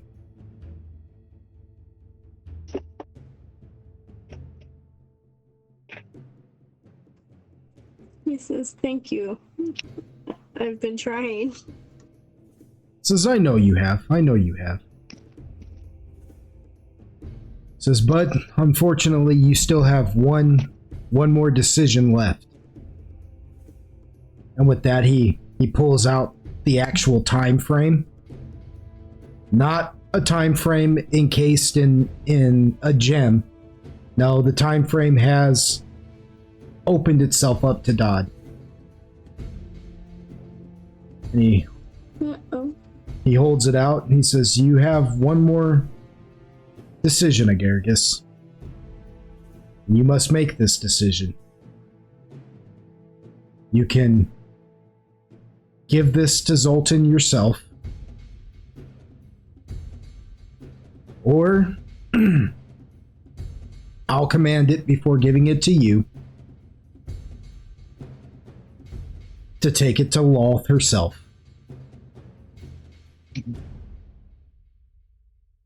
You can finish the mission that was given to you, or you can choose to have your friends, but you can't do both.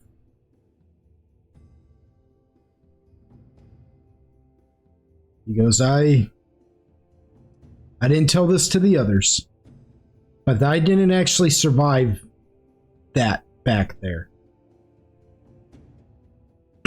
When I give you the time frame, I'm afraid my time is up. The only thing keeping me alive right now is this.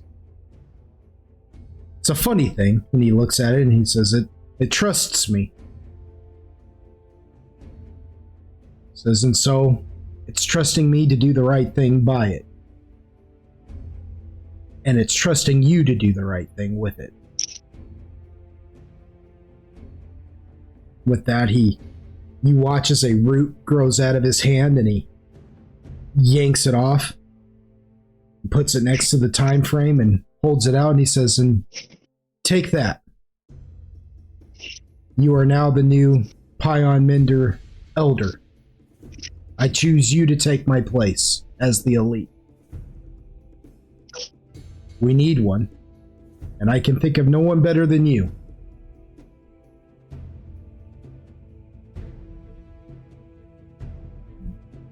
No, the others will be mad because we didn't actually go through the ceremony and didn't vote on it together as a group or anything. And to be sure, they'll have some words about it eventually. If you choose to give the time frame back to Zoltan, oh, there'll be things that'll be said about it. But I think you'll do the right thing.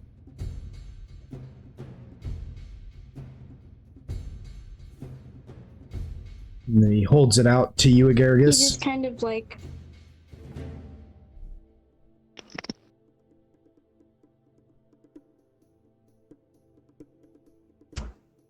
Agaricus takes it. The second you take it, Agaricus,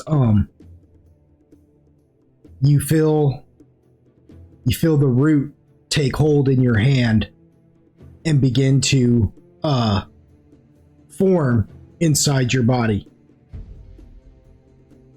And you begin to gain the knowledge of not just Dodd, but every previous Pion Mender elite before him, spanning back hundreds of years.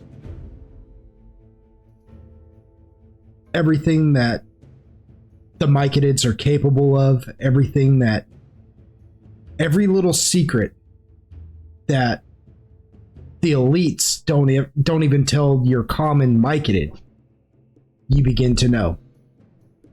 You begin to understand. You go back to your history. The Myconid were taught that Zugdamoid, the demon prince, created the Myconids. And this is true.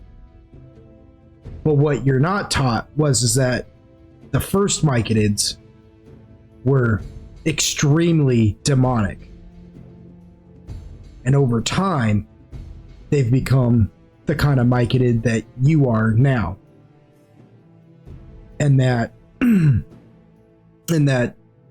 what you were led to believe, that Zugdamoid created the the Myconid is in a way of trying to create something good, even though she herself is evil, that is not true at all. That what she created them for originally was as a sort of an invasion tactic in the underworld. But when others rose up against the Myconid and fought them back, she allowed them to adapt and become harmless like, but they're not harmless.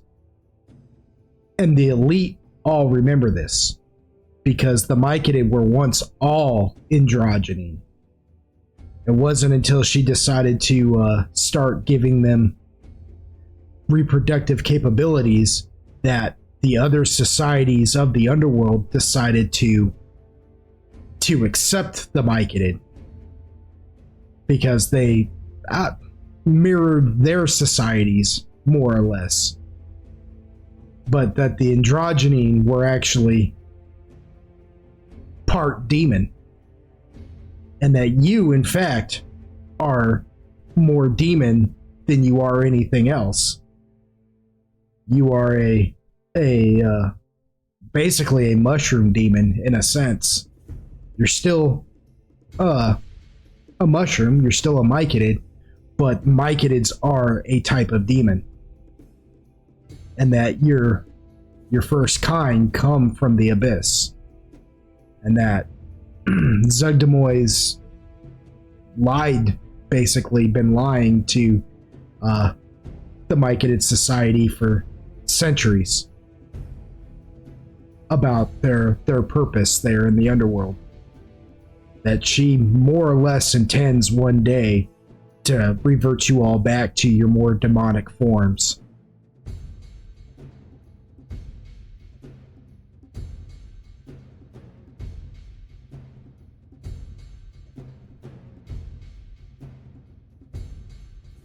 And now you have a choice.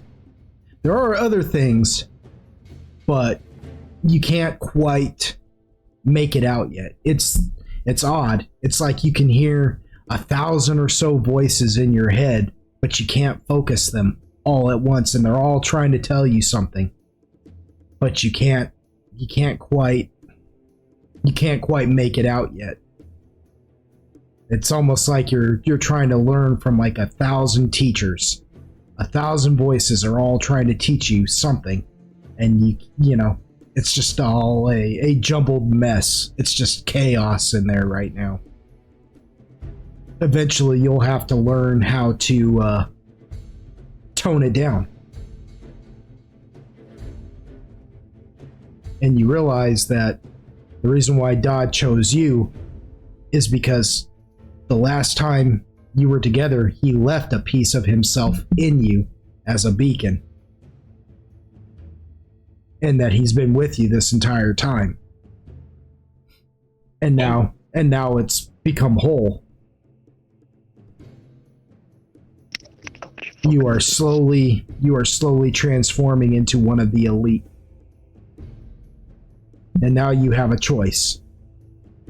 You can use the hourglass and go to Walth and fulfill Zugdemoid's purpose of becoming a demon, or you can return the hourglass, the time frame, to Zoltan and remain with your friends.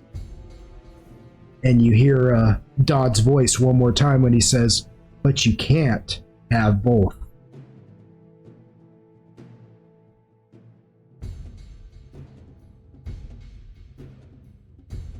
And that's when That's not fair. and that's when yeah. That's when the connection breaks and you find yourself there again. You're no longer holding the hourglass. You feel that you've done like Dodd had and absorbed the hourglass. It's in you. But the rest of you watch as Dodd's body slowly petrifies again and becomes like stone. leaving just Agaragis there with him. And you all realize, much to your dismay, maybe, or shock, or whatever, but Dodd has once again died right before your eyes. And like, really? I wasted a potion just for him to die? Oh, fuck.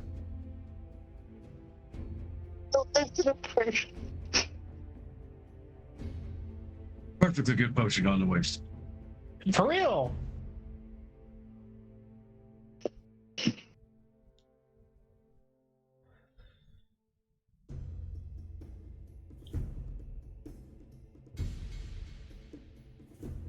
Well, shit. Yeah, what do y'all do? This is in like very hushed, very hushed. This android on this builder. Not all of your company is very forthcoming, is it? Sort of gesturing to Dot.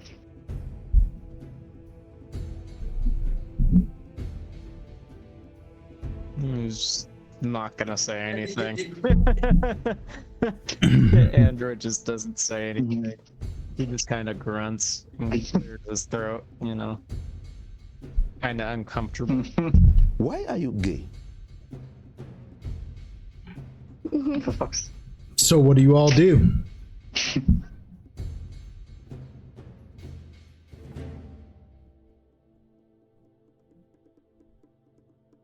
I was just gonna be like, are we done here? Can we go now?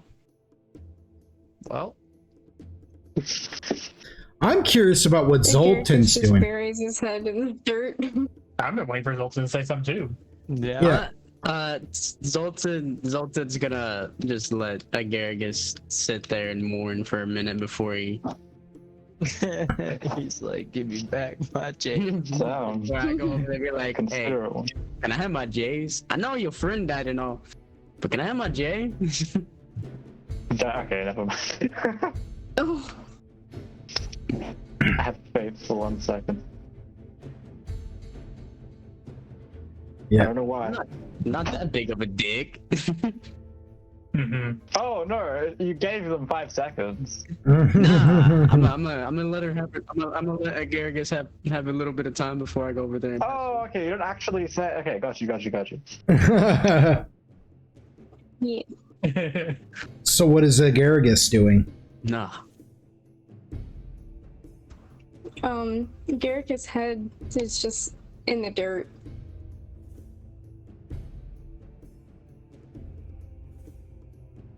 He's just sitting there. Dang.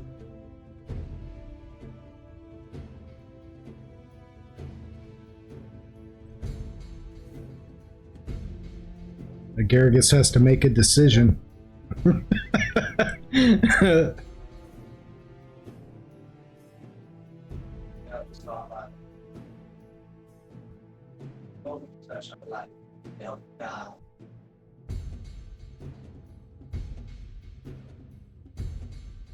He picks his head up and he goes, Zoltan, catch. And he just tosses it at him.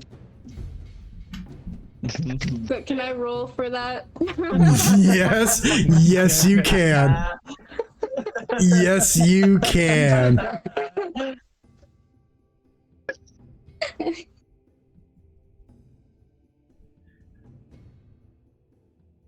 What should I roll? Roll a ranged attack.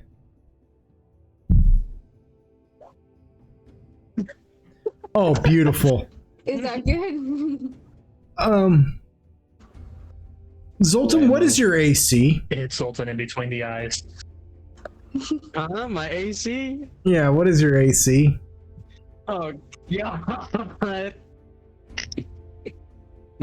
That's a fucked up way to do that. I think it's it's 14. Oh man. Yeah, so when Agaragis says Zoltan catch, there's Garrick rolled a pure 14 too.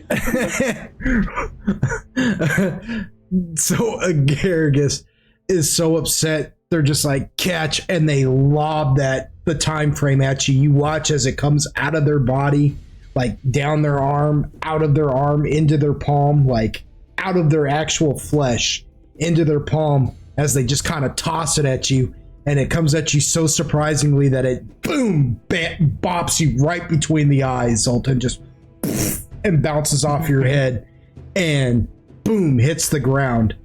And when it hits the ground, some of the crystal ground breaks and opens up, dropping the time frame down into a hole. It did what? Nothing. It hits you between. Yeah, it bopped you between the eyes. That's all it did. It didn't really go down into a hole. Yeah, but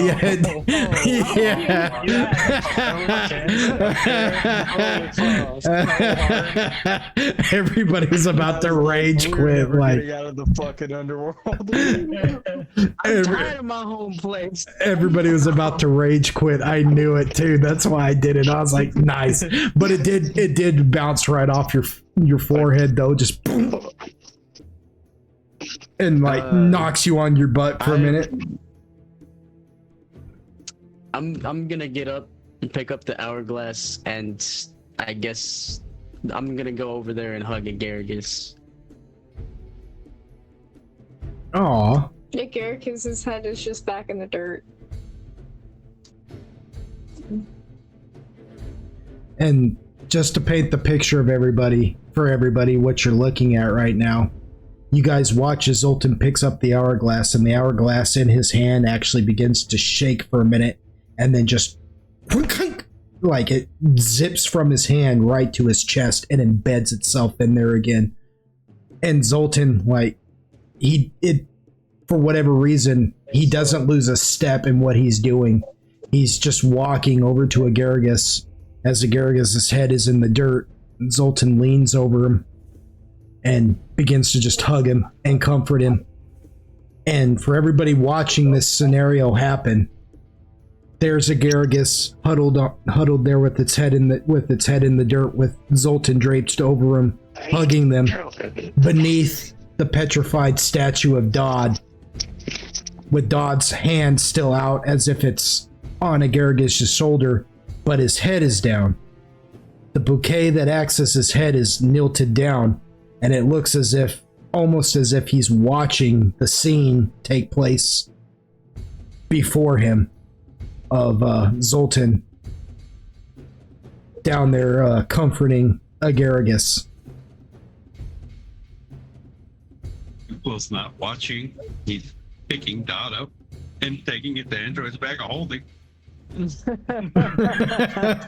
Yeah. After a little while, Quill picks up Dot and walks over to Android's bag of holding. Got me a card and ornament, boys. Yeah, I guess Android, just kind of looks confused at first, but holds his bag of holding open for you, Quill, to toss him in there. The bag of holding kind of like petals open. It looks as if it's like a flower almost budding open, and receives Dodd's body into it and then closes back up. Awkward way I think I've ever heard you describe that. I'm not sure if I like that. Description. God. There's a God's a respectable man. there's a theme to the bag of holding that I don't know if anybody has picked up on it yet, but but yeah, that's just the way it received Dodd. I don't know. It just did it just like that. It received Dodd as a flower.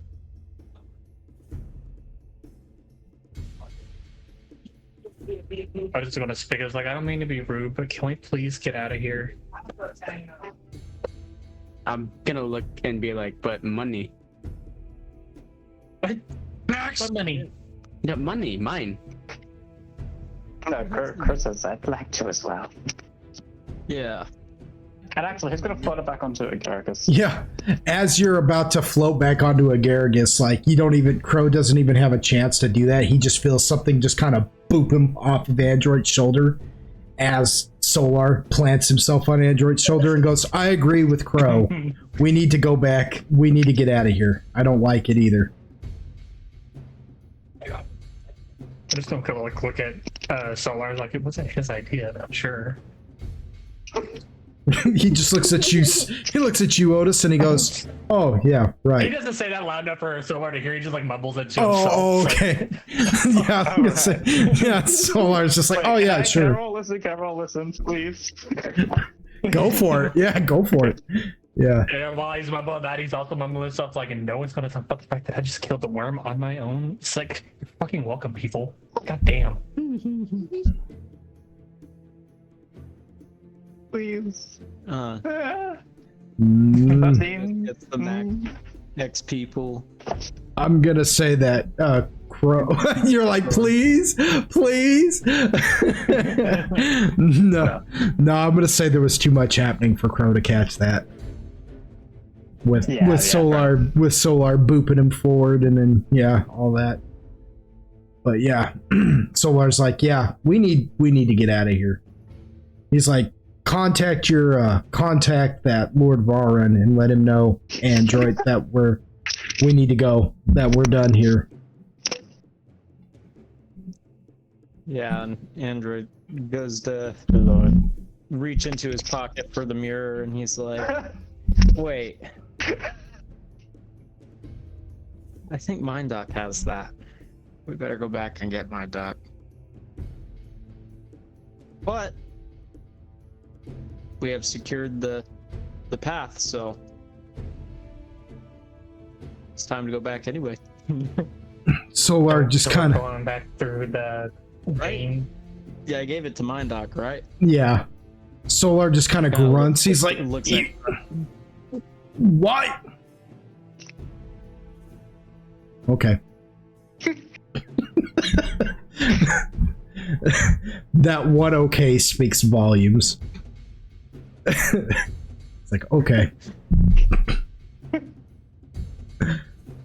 I'm gonna look at Android and be like, can't we use like the thing that we got from one of the elements and teleport?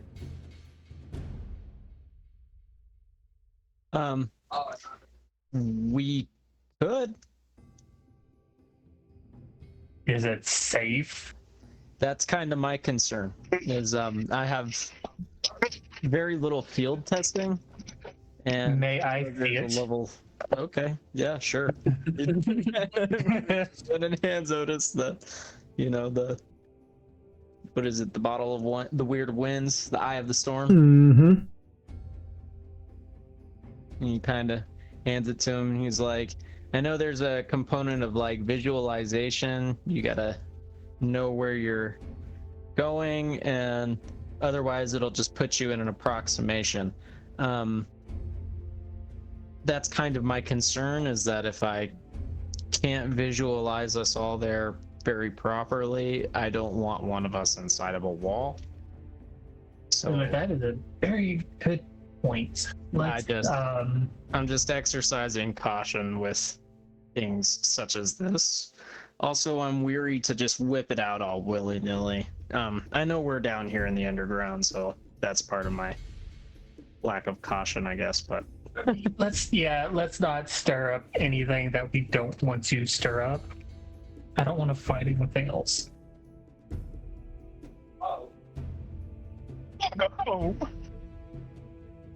I'm just gonna give the bottle back to Android. He's like, put it away. Just put it away.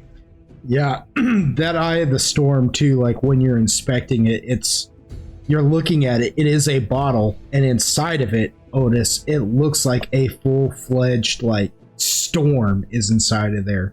Like you can see cloud cover, lightning, like the lightning flashes that happen inside the clouds, you know what I'm saying? And it swirls.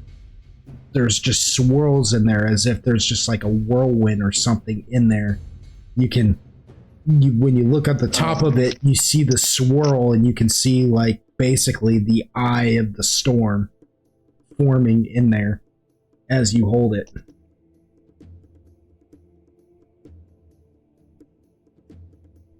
It feels like it's living, you know, almost as if it's aware. Oh yeah, with that, Otis was gonna say, let's not use this ever.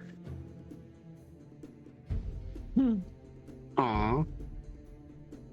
Android kind of smiles and puts it away, and he's like, "You already used it once." But He's like, yeah. Yeah, it was quite fun. Yeah, when we came back to Yoshi, I believe, brought the right, I forgot. Yang twins. The Yin Yang twins. They sure are the Yin Yang twins. I did not do that on purpose, but now I'm never gonna unhear it. So, I mean, you know, it worked okay then, but again, being within an approximation, Yeah, it was okay then. And this time it might still be okay.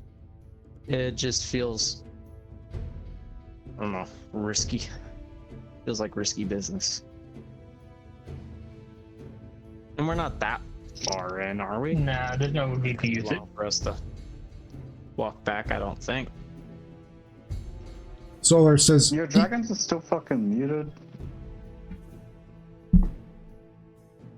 I didn't mute What him. about it? I haven't muted him. Oh. Oh. I didn't even, yeah, I was gonna say, I didn't even mute him earlier when I said I was gonna. I just said, it's fine, forget it. When I said I gotta mute that. I don't know, I said it was muted, but I guess that's bullshit. Cool. If he's muted, he And muted Android's himself. Like, Fucking ain't right, I did. Nobody's gonna mute me. I mute myself. You don't fire me, I fire me. yeah. Solar just kind of looks and he says, do you guys not have a way of getting back to Lord Farron with the information without having to use magic? He said, I believe the vein, right?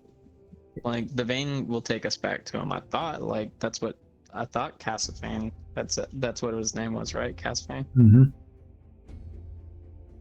The guide. I believe that he said that we could use the vein to go back, right? Or am I misremembering?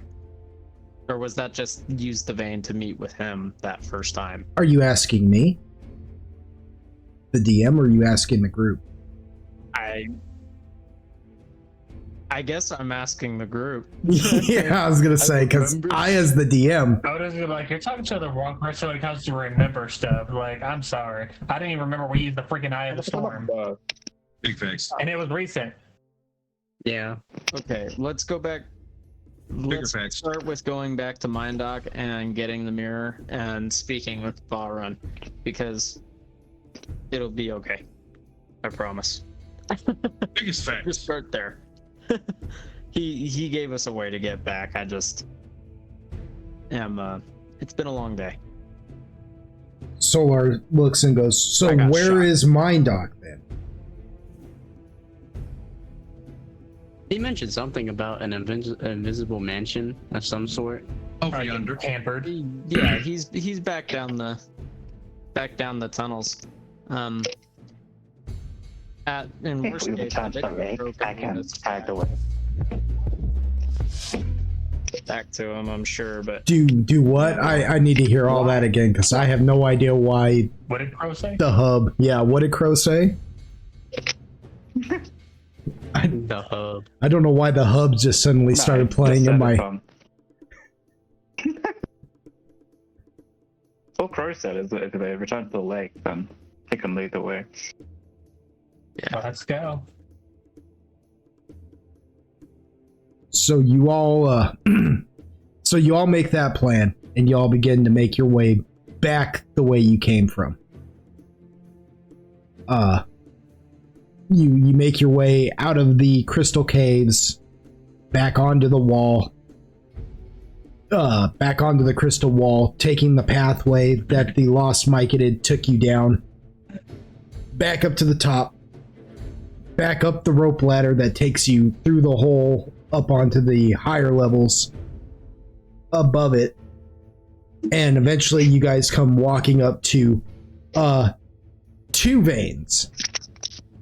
You got 2 veins. There's 2 holes for 2 different veins. Do you guys know which hole you took? Which hole you popped out of? I need a roll to try to remember. Oh man. What do I need to roll? Because there's the initial hole that you came out of that brought you here, and then you guys went found the pool of water, went through the mouth of madness, found the pool of water, and then Cassifane made that other vein that brought you back here. So now there are 2 holes there initially. There's the hole that brought you here originally. Sit tight. I'll be right back. Notice I'm gonna go through the one on the right. Can I look for the goop? Can I look for the goopy? Never mind. Yes, look for the goop. Look for the goop. I was gonna look for the goopy mushroom, but I realized he was also there when he died. He finds Gwyneth Paltrow. So Otis, you said you went through the one on the right?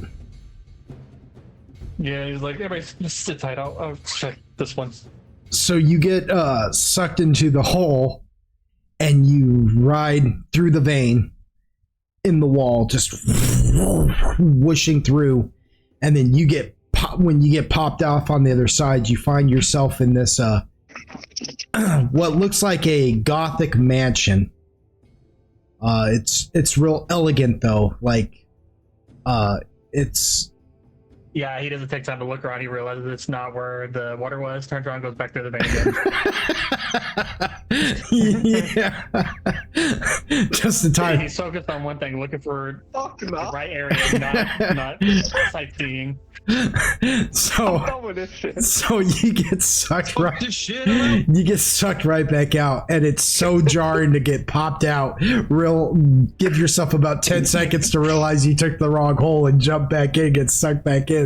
That when you get plopped out on the other side, you just vomit. Like you have no time to. Yep.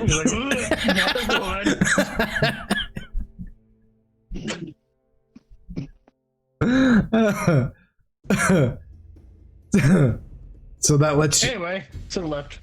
That's too fucking good. So everyone goes through the vein on the left. Each of you, one by one, get sucked through and spat out on the other side, and you find that the watering hole has begun to thaw and melt, opening up certain spots on it that have water for the lost myconid. You guys come out and you see that there's all these little lost myconid out there in the water, splashing and playing. They're all happy, the lost myconid. But you also see the other things that were with the lost myconid as well. That the things they called the psychoandrogyny. And these things are, if I'm not mistaken, they were only described to you, Quill, and Agargus. I don't think Android or any of you guys have seen them yet. But these things look like, basically, you got the mushroom cap, and then you got the stalk. Well, just imagine that the mushroom cap is the entire body, and that these things are like squat little bulldog-looking creatures with no facial features whatsoever, but a giant mouth just full of teeth. And that's what you're looking at. And they're out there. They got little dog collars on, like little collars on, as the lost myconid are like holding on to them like they're like little pets or whatever. Just sitting there laughing, playing fetch with them. Everybody's splashing water around the little psychoandrogyny, are barking like little dogs. They're just and the lost myconid just look at it. Some of them just look at you guys popping out of the hole, and they just wave at you, all happy. And then they go back to playing.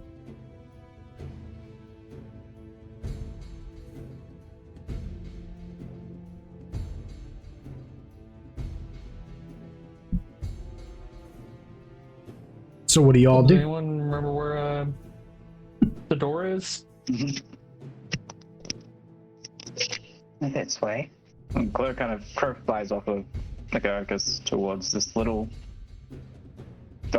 this patch of space that, as you approach, like kind of shimmers.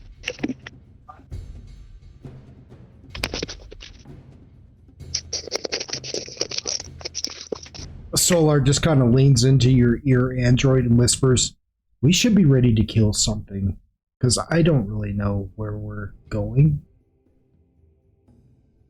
And Oh yeah. this could be an ambush, considering that it's Mind Dock. Well, Well, yeah. You'd always turn into a bad situation. I agree. But I bet it'll be okay. He said he just needed to rest. I'm trying to, I don't know. I'm hoping that if I don't treat him with so much suspicion that maybe he won't do anything suspicious. And kinda, holds his hands out to the side and shrugs a little bit. He's like, I don't know. I don't know, Solar. It's just a hope of mine. So how does Crow get that door open, or what does, well, you know what? I'm not even gonna ask. Y'all figure it out. Y'all are allowed to play as much D&D as you like. Yeah. What do you all do?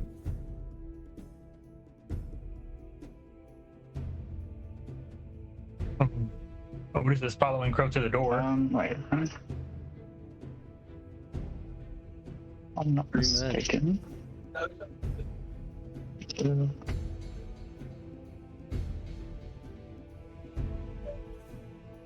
I'm just reading something quickly. 5 hours Android says later. friend, Sylvan.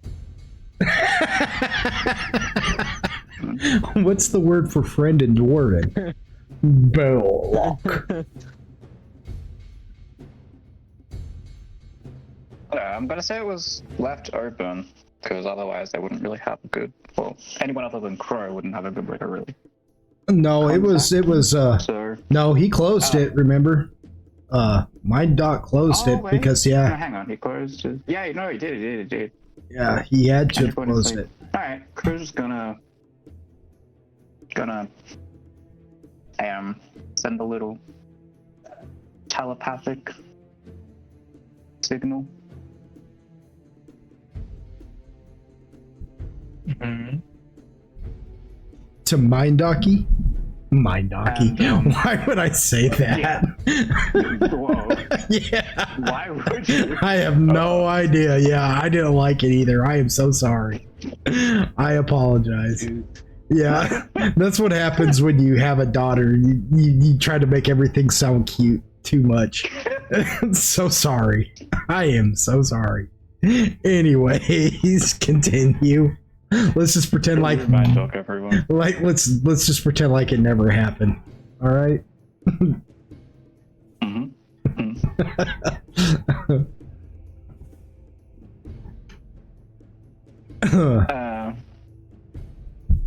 Yeah, they'll send a little telepathic message to Mandok.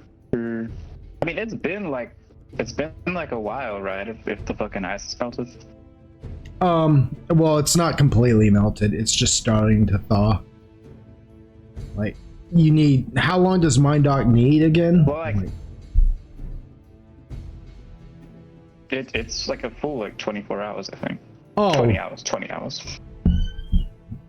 Oh yeah, well, Wait, do you mean to melt, or do you mean to sleep? How long does Mind Dock need to recharge his batteries? Oh, like, what's a long rest is like? I think it's like 8 hours a long rest is. Oh, I'd say it's pretty close to that. I don't know if it's the full 8 hours. He might still need to rest a little bit, but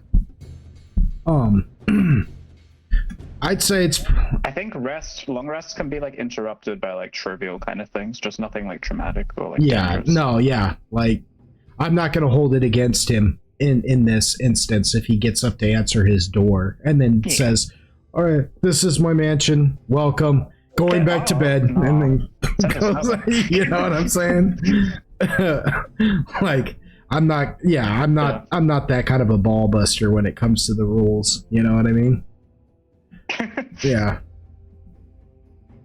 I mean, they can be interrupted anyways. But yeah, no, for sure. Yeah, Chris sends a little like message, and then Mind Dog does legit just send one of the servants to open the door.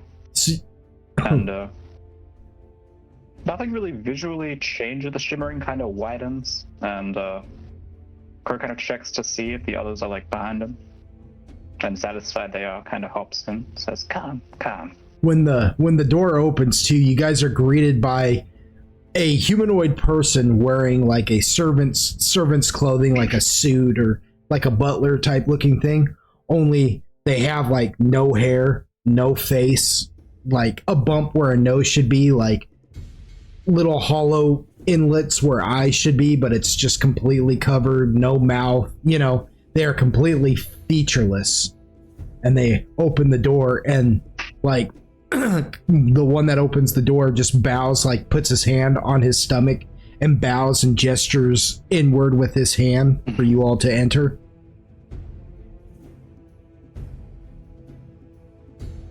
Otis. And again, on in. Stern. Yeah. Blue-gray stern hole illuminated by little like blue lights kind of floating around.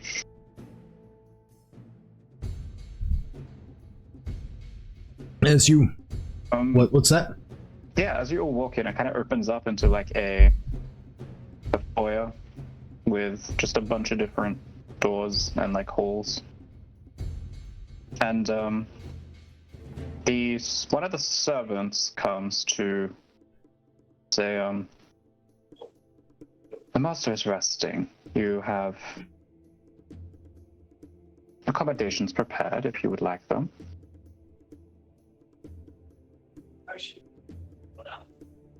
Yeah, Android's gonna be like, can I get my mirror back?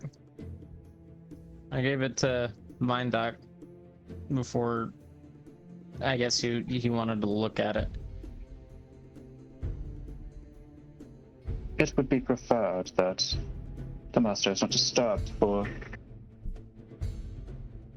at least another hour or so, unless it is urgent.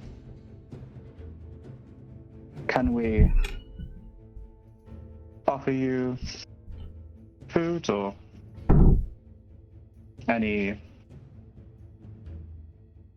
somewhere to get comfortable? Kinda scratches his chin and looks at everybody else. He's like, y'all good with chilling for an hour? While Mindoc gets the rest of his beauty sleep? Or are we gonna go kick his door in? Otis just says, I want to take a Drag his body. Drag his body. What did Otis say? Otis says, I just want to take a nap. Okay. How does Zoltan and Agaricus feel? Agaricus is mid-nap. Got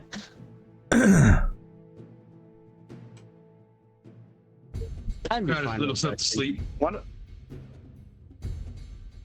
Yeah.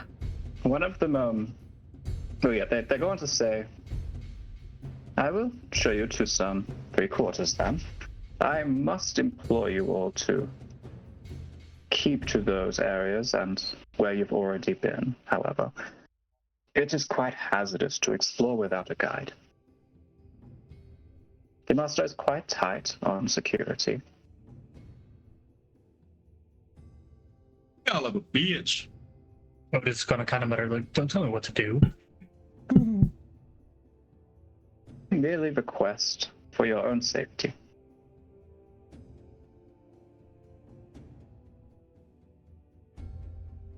You're a safety. Well, Okay, everyone to take a nap. yeah, I guess so.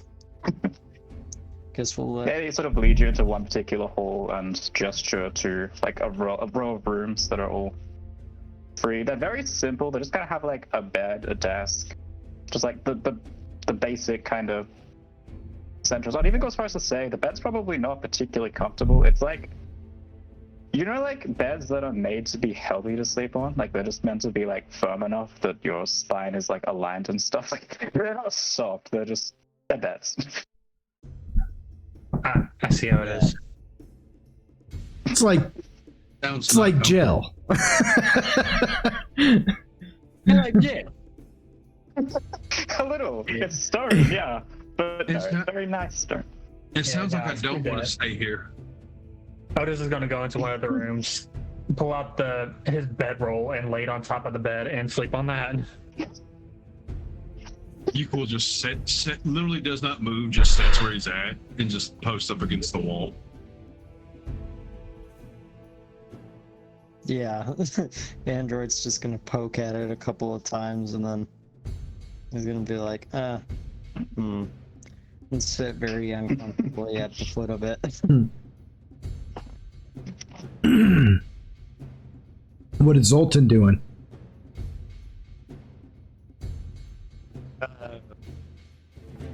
He's gonna go to his room and ponder on the hourglass. Just sitting there, ting, ting, ting, ting, ting, ting, like tapping on it.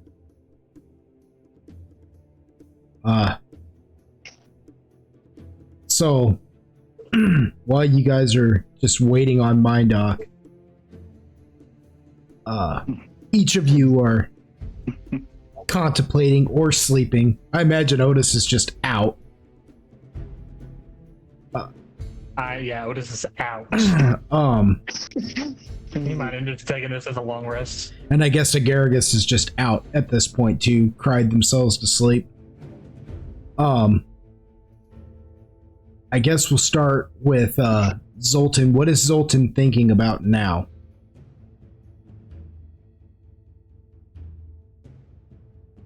Back to when he was when he was talking to a. Hold on, let me go to my notes real quick. Can't remember his name.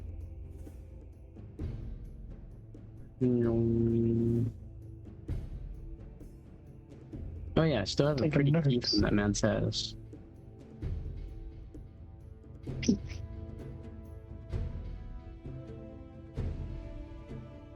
Was his name Black Tomb, the scientist, right? Black Tomb. Or was that the guard that was with me? That was Black 24/7? Tomb.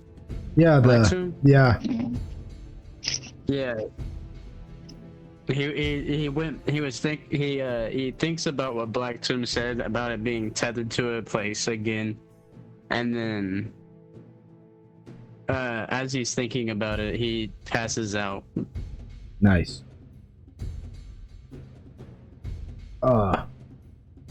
What about Android? What is Android thinking about?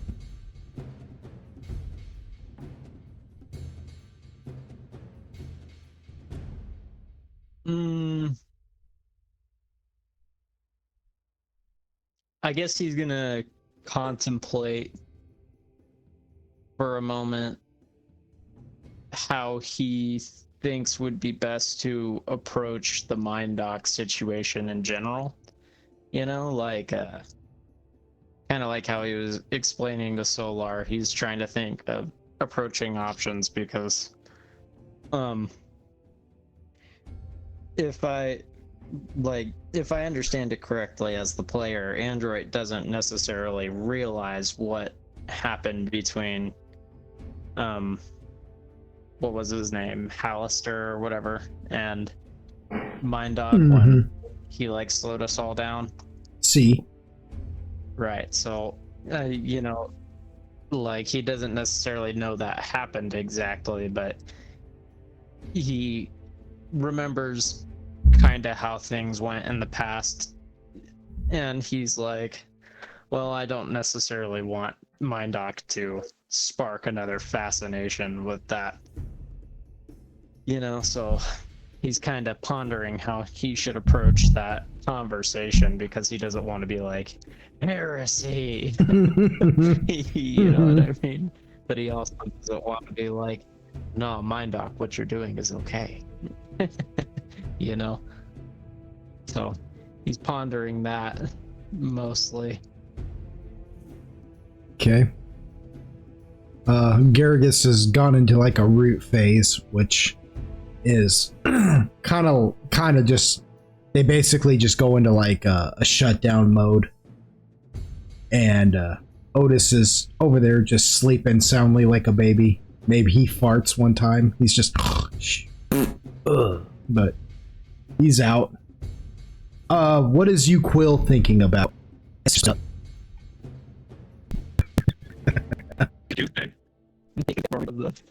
Yeah, The underground. like we've sidetracked like a mother scratch. Like I thought my excursion was something, but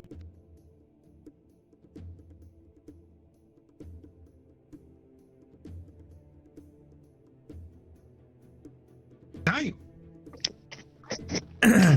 Tell me about that excursion. What is his feelings and thoughts about that excursion going into Pangshun and everything?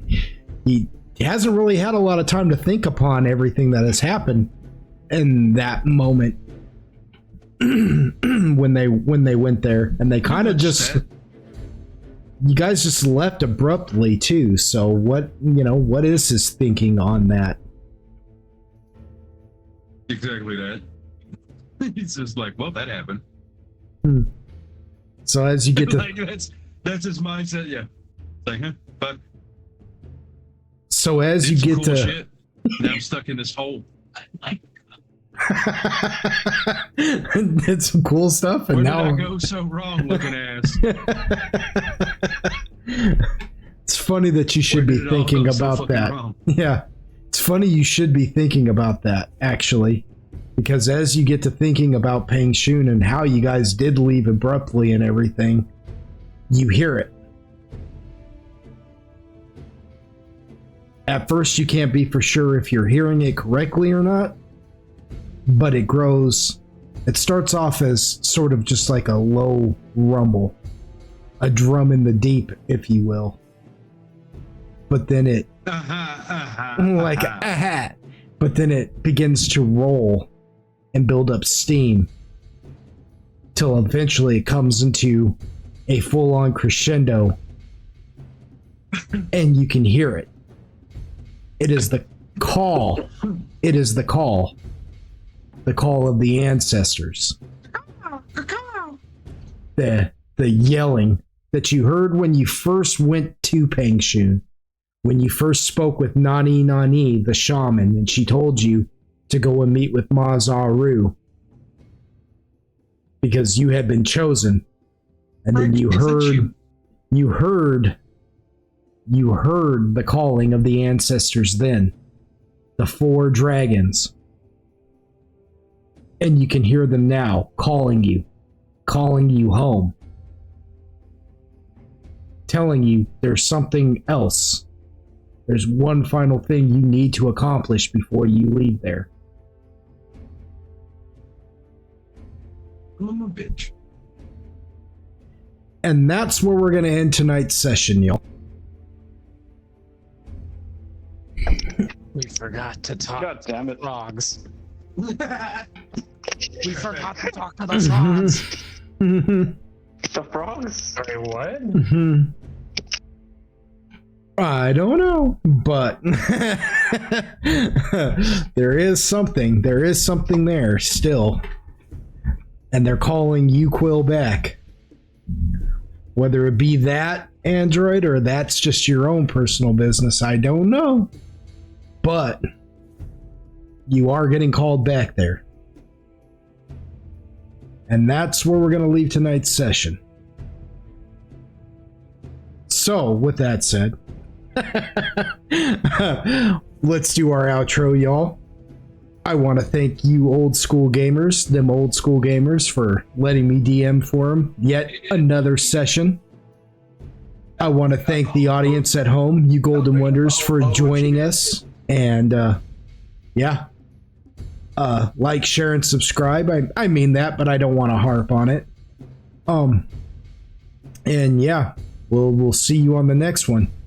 I love you all very much, and thank you. Say goodnight, everybody. Peace. Good night. Bye. What is that?